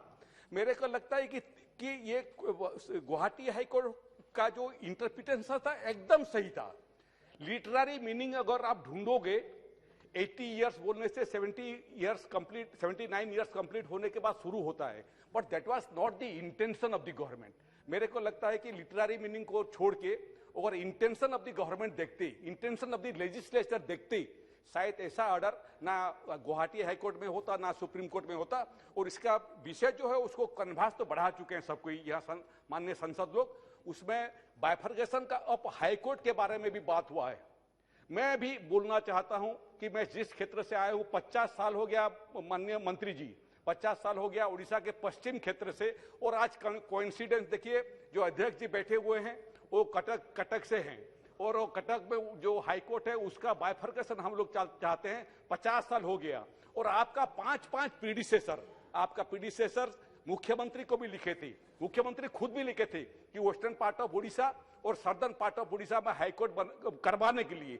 लेकिन आप लोगों ने, आपका प्रीडिसेसर ने चिट्ठी लिखा मुख्यमंत्री को, वो कहां बनाना चाहते हो, जगह लोकेशन बताओ, जुरिस्डिक्शन बताओ और अंडरटेकिंग लिखो कि रिकॉर्डिंग एक्सपेंसेस आप देने के लिए तैयार हो। मेरे को लगता है उसके बाद कोई जवाब नहीं आया। और उसके बाद चीफ जस्टिस को भी आपके प्रीडिसेसर मंत्री जी लिखे थे। 10 साल हो गया एक केंद्र के मंत्री। सही कह रहे हैं, ये चीफ जस्टिस के डोमेन में है तो ठीक है ना, ठीक है। अगर चीफ जस्टिस के डोमेन में है, मैं ये बोलना चाहता हूं को एक लॉ मिनिस्टर चिट्ठी लिखने के बाद, एक मुख्यमंत्री चिट्ठी लिखने के बाद 10 साल हो गया, क्यों हाँ या ना नहीं हो रहा है? या तो हाँ होना चाहिए, नहीं तो ना होना चाहिए। 10 साल हो गया। अगर गवर्नमेंट ऑफ इंडिया का बात सुनने के लिए, चिट्ठी का उत्तर देने के लिए अगर तैयार नहीं होंगे हाईकोर्ट, मेरे को लगता है if we are not in a position to do justice to the central government, justice to the chief minister, how can we render justice to the common people? उसके बारे में भी मैं ये चाहता हूं, दोबारा आप लिखिए, मुख्यमंत्री को भी लिखिए और चीफ जस्टिस ऑफ ओडिशा को भी लिखिए और मुख्यमंत्री को ये बताइए कहां करना, वेस्टर्न उड़ीसा का कोई जगह का नाम है क्या? एक अंचल का नाम है। वेस्टर्न उड़ीसा का कहां करना चाहते हैं, उसका जुरिस्डिक्शन क्या होगा, और उसके साथ साथ उसका जो इंफ्रास्ट्रक्चर के लिए, जमीन के लिए और बाकी जो आनुषंगिक व्यवस्था वो करने के लिए रिकरिंग एक्सपेंसेस के साथ उनको भी आप चिट्ठी लिखिए, हाईकोर्ट में चिट्ठी लिखिए। और मेरे को लगता है कि आप जो क्वालिटी के बात कर रहे थे, माननीय संसद लोग क्वालिटी के बात कर रहे थे, क्वालिटी तब होगा ना जब आप तालाब में ढूंढोगे टैलेंट तो छोटा मछली आपको मिलेगा, अगर समुद्र में ढूंढोगे आप बड़ा मछली भी आपको मिलेगा। तो उसका भी एक्सपांशन होना चाहिए। और जजेस के बारे में जो आप अपॉइंटमेंट के बारे में बोल रहे हैं, तो हमको भी मौका मिलना चाहिए। हमको हाईकोर्ट दोगे तब तो हम लोग बेहतरीन जजेस प्रोड्यूस करके पूरा हिंदुस्तान को दिखा सकते हैं। मेरे को लगता है कि वेस्टर्न उड़ीसा में टैलेंट है। जसवंत सिंह कमीशन का पैरामीटर में पढ़ा हूं और नापा भी हूं। पश्चिम उड़ीसा का मैं हाईकोर्ट का परमानेंट बेंच करने के लिए जसवंत कमीशन भी राजी है, सेंट्रल गवर्नमेंट भी राजी है, मुख्यमंत्री का भी कहना है कि वो भी तैयार हैं। अब सबको ही अगर तैयार हो तो देर क्यों का? मेरे को लगता है कि मंत्री जी से, आपके माध्यम से मंत्री जी से यही अनुरोध है कि कृपया वेस्टर्न उड़ीसा में उड़ीसा हाईकोर्ट का परमानेंट बेंच करने के लिए आप व्यक्तिगत स्तर पर स्पेशल इंटरेस्ट दीजिए। बहुत बहुत धन्यवाद। ये एक लॉन्ग पेंडिंग डिमांड है। जुडिशियल कमीशन भी बैठा है, कमेटी के रिपोर्ट भी है और राज्य सरकार के तरफ से अपनी मंजूरी भी दे दिया गया है। केंद्र सरकार के तरफ से भी ये मंजूरी हुई है। हम अपनी तरफ से आपको पूरा आश्वासन देते हैं कि बीजू जनता दल की तरफ से, सरकार की तरफ से सारा जो भी चाहिए इंफ्रास्ट्रक्चर के लिए मुहैया कराया जाएगा। मैं इस हाउस के साथ एकमत हूँ और मेरे मित्र के साथ एकमत हूँ।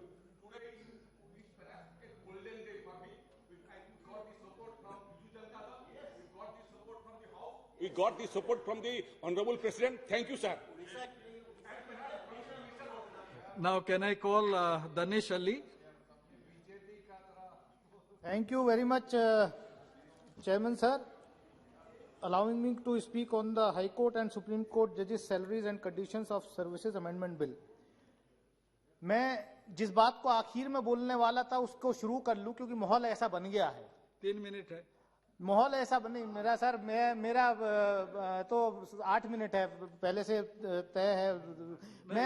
नहीं, क्योंकि ऐसा नहीं होगा।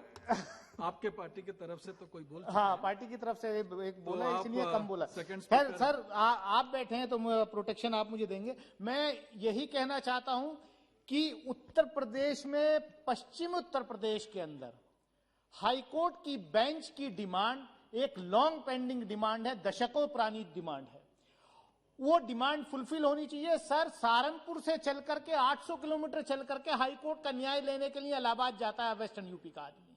मेरी सरकार से ये मांग है, मैं जानता हूं यहां जितने लोग डिस्कस कर रहे हैं सरकार इतनी कमजोर भी नहीं है, क्योंकि हम लोग बैठे हैं तो कह रहे हैं कि साहब सुप्रीम कोर्ट सुनता नहीं। मुझे मालूम है कि जब सरकार की विल होती है तो सुप्रीम कोर्ट के कोलिजम के कई डिसीजंस को या तो वो इंप्लीमेंट नहीं करती या कोलिजम पे दबाव बनाती है कि फला जज को आप रिकमेंड करेंगे तो हम कोई भी रिकमेंडेशन नहीं मानेंगे। पूरा देश जानता है कि जस्टिस कुरैशी जो सीनियर मोस्ट थे हाई कोर्ट की लिस्ट में, जिनको सुप्रीम कोर्ट जाना था, लेकिन सरकार का दबाव था कोलिजम के ऊपर कि अगर उनका नाम इंक्लूड करके आपने भेजा तो हम एक भी पास नहीं करेंगे। और इसलिए जो है कोलिजम ने पिछले 1.5 साल तक कोलिजम ने 1.5 साल तक रिकमेंडेशन नहीं की। 1.5 साल तक कोलिजम की रिकमेंडेशन नहीं होने दी गई। मैं सभापति महोदय आपके माध्यम से इतना ही कहना चाहता हूं कि इस देश में न्याय जो है, न्याय की क्या स्थिति है? 50 लाख से ज्यादा केसेस जो हैं वो हाईकोर्ट में पेंडिंग है। 4 करोड़ से ज्यादा केसेस जो हैं लोअर कोर्ट में पेंडिंग है, और इसमें बड़ी संख्या जो है इस देश के गरीब समाज की है, जो दलित है, पिछड़ा है, अकलियत है, आदिवासी है, उसकी जो है उनके केसेस पेंडिंग है। मैं आपके माध्यम से ये भी कहना चाहूंगा कि पिछले कुछ दिनों में देखने को मिला है कि जो representation SC ST OBC minorities का होना चाहिए, मैंने आप ये एक एग्जांपल दिया, सरकार को जहां चाहिए होता है वहां सरकार दबाव बना लेती है, लेकिन जब SC ST OBC माइनॉरिटीज के रिप्रेजेंटेशन की बात आती है तो सरकार दबाव नहीं बनाती। सरकार कई महीने तक, साल भर तक फाइल पेंडिंग रख के बैठ जाती है, उसके ऊपर नहीं क्लियर करती। इसलिए मेरा आपके माध्यम से सिर्फ मैं कंक्लूड करता हूं कि और ऑनरेबल कोर्ट्स भी जो हैं आजकल आप देख रहे हैं, हम देख रहे हैं कि जो इंपॉर्टेंट केसेस होते हैं, जो यूएपीए में लोग बंद हैं, जो दूसरे कॉन्स्टिट्यूशनल बेंच के पास के ठंडे बस्ते में सरकार की विल जो है, सरकार अगर चाह लेती है कि इस इशू को अभी नहीं टेकअप करना है तो कोर्ट्स में ऑनरेबल सुप्रीम कोर्ट में पेंडिंग चला जाता है। 2 साल से तो कोर्ट बंद पड़ा। मैं नहीं कोर्ट सर, मैं ये भी कहना चाहता हूं कि कोर्ट भी बंद नहीं पड़ा। क्योंकि पिनाकी जी कहेंगे कि लॉयर्स जो हैं, अब बड़े लॉयर तो घर में बैठ के, कई बार हमने क्लिपिंग देखी किस तरीके से जो है, किस हालत में बैठ करके ऑनलाइन हियरिंग में जो है हो रही थी। मैं चाहता हूं कि इस गरीब को, सर मैं कंक्लूड कर रहा हूं, गरीब को हायर जुडिशियरी में न्याय नहीं मिल रहा है, क्योंकि जो रिप्रेजेंट करने वाले लोग हैं हायर जुडिशियरी में, जो एडवोकेट्स हैं, उनकी फीस इतनी ज्यादा होती है कि गरीब आदमी वो अफोर्ड नहीं कर पाता। मैं इसी बात के साथ कि हाई कोर्ट की बेंच पश्चिम उत्तर प्रदेश में मुरादाबाद मंडल में, मेरे यहाँ गढ़मुक्तेश्वर ब्रजघाट इतने बड़ा तीर्थ स्थल बन रहा है, कम से कम वहीं आप दे दीजिए। माननीय लॉ मंत्री साहब, आपकी सरकार उत्तर प्रदेश में भी है, केंद्र में भी है, और आप अगर चाहें तो कर सकते हैं। Thank you, Mr. Daneshali. Now, Mr. Thomas. Respected Chairman, sir, thank you very much for giving me an opportunity to participate in the discussion on the High Court and Supreme Court Judges' Salaries and Conditions of Service Amendment Bill 2021. Sir, upon reading the bill, I had the impression that this is just to clarify on the effective dates on which the revised pension is to be provided to the retired judges. But after hearing Honorable Pinaki Misra and Honorable N.K. Premachandran, I have a doubt whether this was necessary for the government to bring in such a bill, because we should always appreciate that the services of judicial officers, especially in the High Court and Supreme Court, they are giving very good service to the community, to the society, and we should appreciate that they are given proper monetary benefit for that. Sir, however, I would like to point out 3 serious deficiencies in the judicial system in our country. One is the insufficient judicial infrastructure, which was mentioned by some of our members. The second one, the large number of cases pending. Third one is the absence of an apex branch of an apex court in South India. Sir, first of all, the insufficient judicial infrastructure. We have majestic buildings for the Supreme Court, and most of the high courts have very big buildings. But shouldn't we examine whether these infrastructures have modern facilities with the latest technology? This is this was evident during the COVID-19 pandemic, when all the courts have to resort to virtual hearing mode. Most of the higher courts do not even have sufficient courtrooms to accommodate the officers of the court and the litigants. Upgradation of the judicial infrastructure with modern facilities is an urgent need of the hour. Sir, the next is the huge number of pending cases. Every year, the number of cases instituted are much more than the number of cases disposed of. This results in, sir, one more point. Sir, this results in piling up of the undisposed cases in every court. This backlog leads to a situation where most of the important questions of law do not receive timely answers. Sir, just one minute, a second. Important constitutional law cases, many of them relating to citizens' fundamental rights, have been pending for years, even decades. The criminal cases, delays in the criminal cases, the delay create great hardships as the accused, many of them housed in jail, often must मुझे इस विषय में बोलने का मौका दिया chairman साहब, मैं इसके लिए आपका शुक्रगुजार हूँ। मैं शुरू टाइम की कमी है, मैं समझ रहा हूँ, इस वजह से मिनिस्टर साहब से डायरेक्ट मेरा ये कहना है कि जजों के पेंशन में आप बढ़ाइए और कोर्ट के जितने भी हैं उन लोगों को इतना दे दीजिए कि वो रिटायरमेंट के बाद किसी नौकरी को देखना न पड़े, किसी के बाद अपने जमीन को बेचना न पड़े। और इस तरीके से आप आज जजों का मामला केस पेंडिंग जो है पूरे मुल्क में, अभी सारे लोगों ने बताया सुप्रीम कोर्ट में 75,000 के करीब केस पेंडिंग में है, इसी तरीके से लोअर कोर्ट में जो है हाई कोर्ट्स के अंदर तो तकरीबन कितने लाख वो केसेस पेंडिंग में है और लोअर कोर्ट में जाके तो कई करोड़ 4.5 करोड़ केसेस के पेंडिंग में है। इसलिए इस पूरे मामले को देखने की जरूरत है और पूरे मैं मिनिस्टर साहब से कहूंगा जस्टिस डिनाई इस justice delay of justice deny, अगर ये जस्टिस लेट होते होते देखिए जिंदगियां लोगों की गुजर जाती है, जेलों में मर जाते हैं, जेलों में उनका कोई पूछने वाला नहीं होता है, उनके बाहर कोई पूछने वाले नहीं होते। इनको जितना जल्दी हो सके डिस्पोज करने की कोशिश कीजिए और इसको खत्म करने के लिए ऑर्डर दीजिए। जजेस बढ़ाइए, हर जगह जजों की कमी है, जजेस बढ़ाने की जरूरत है, हाई कोर्ट में, हर जगह लोअर कोर्ट्स में, ताकि केस जल्दी से जल्दी डिस्पोज हो। हमारे एक साथी अभी बता रहे थे कि अगर ये केस नॉर्मल इस तरीके से किसी का रेफरेंस है कि कम से कम 300 साल लगेंगे, तो इस तरीके से हमारा मुल्क किस तरफ जाएगा? आपके हाथ में है, आप नौजवान हो, इसको जितना जल्दी हो सके इसको घुमाइए और इस साइकिल को। दूसरा ये है कि इंफ्रास्ट्रक्चर की, हमारे यहाँ सर कोर्टों में जब जाते हैं शर्मिंदगी होती है। महिला, हम यहाँ साथी ने बताया हमारे कि महिलाओं के लिए यूरिनल का भी प्रॉब्लम इंतजाम नहीं है।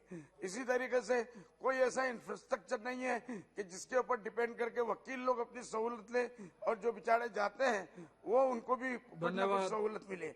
ये चीज नहीं होती है, इसका ख्याल रखेंगे। बहुत बहुत शुक्रिया। மாண்புமிகு அவைத் தலைவருக்கு வணக்கம். இந்த மசோதா மீது பேசுகிற வாய்ப்பை எனக்கு வழங்கியமைக்கு என்னுடைய நெஞ்சார்ந்த நன்றியை தெரிவித்துக் கொள்கிறேன். ஜனநாயகத்தை தாங்கி நிற்கும் தூண்களுள் நீதித்துறையும் மிக முக்கியமான ஒன்று. இந்த நீதித்துறை எத்தகைய குறுக்கீடுகளும் இல்லாமல், அரசியல் தலையீடுகளும் இல்லாமல் சுதந்திரமாக இயங்குவதற்கு உரிய வழிவகைகளை காண வேண்டும். உயர் நீதிமன்றங்களிலும் உச்ச நீதிமன்றத்திலும் தற்போது உள்ள நீதிபதிகளின் எண்ணிக்கை மிக மிக குறைவானது. அதனால்தான் பல்லாயிரக்கணக்கான வழக்குகள் இந்த மேல்முறையீட்டு நிறுவனங்களிலும் தேங்கி கிடக்கிற நிலையை நாம் பார்க்கிறோம். எனவே உயர் நீதிமன்றங்களிலும் உச்ச நீதிமன்றத்திலும் நீதிபதிகளின் எண்ணிக்கையை உயர்த்த வேண்டும் என்பதை நான் முதலில் ஒரு வேண்டுகோளாக வைக்க விரும்புகிறேன். அடுத்து, உயர் நீதிமன்றத்திலும் உச்ச நீதிமன்றத்திலும் நீதிபதிகள் நியமனம் செய்வதில் இடஒதுக்கீட்டு முறையை நடைமுறைக்கு கொண்டு வர வேண்டும். தலித்துகள், பழங்குடிகள், இதர பிற்படுத்தப்பட்டவர்கள், பெண்கள், மாற்றுத்திறனாளிகள் என்கிற அடிப்படையில் இடஒதுக்கீட்டை நடைமுறைப்படுத்துவதற்கு அரசு ஆவண செய்ய வேண்டும். அதற்கு தனியே சட்டம் ஒன்றை இயற்ற வேண்டும் என்று வலியுறுத்துகிறேன். உச்சநீதிமன்றம் புதுதில்லியில் இருப்பதனால் இந்தியா மிகப்பெரிய பரந்த ஒரு தேசம். தமிழ்நாட்டிலிருந்து தில்லிக்கு வர வேண்டும், உச்சநீதிமன்றத்தில் ஒரு மேல்முறையீட்டு வழக்கை நடத்த வேண்டும் என்றால் தூரமும் காலமும் மிகப்பெரிய அளவில் சிக்கலாக இருக்கிறது. எனவே தென்னிந்திய பகுதியில் உச்சநீதிமன்றத்தின் கிளை ஒன்றை உருவாக்குவதற்கு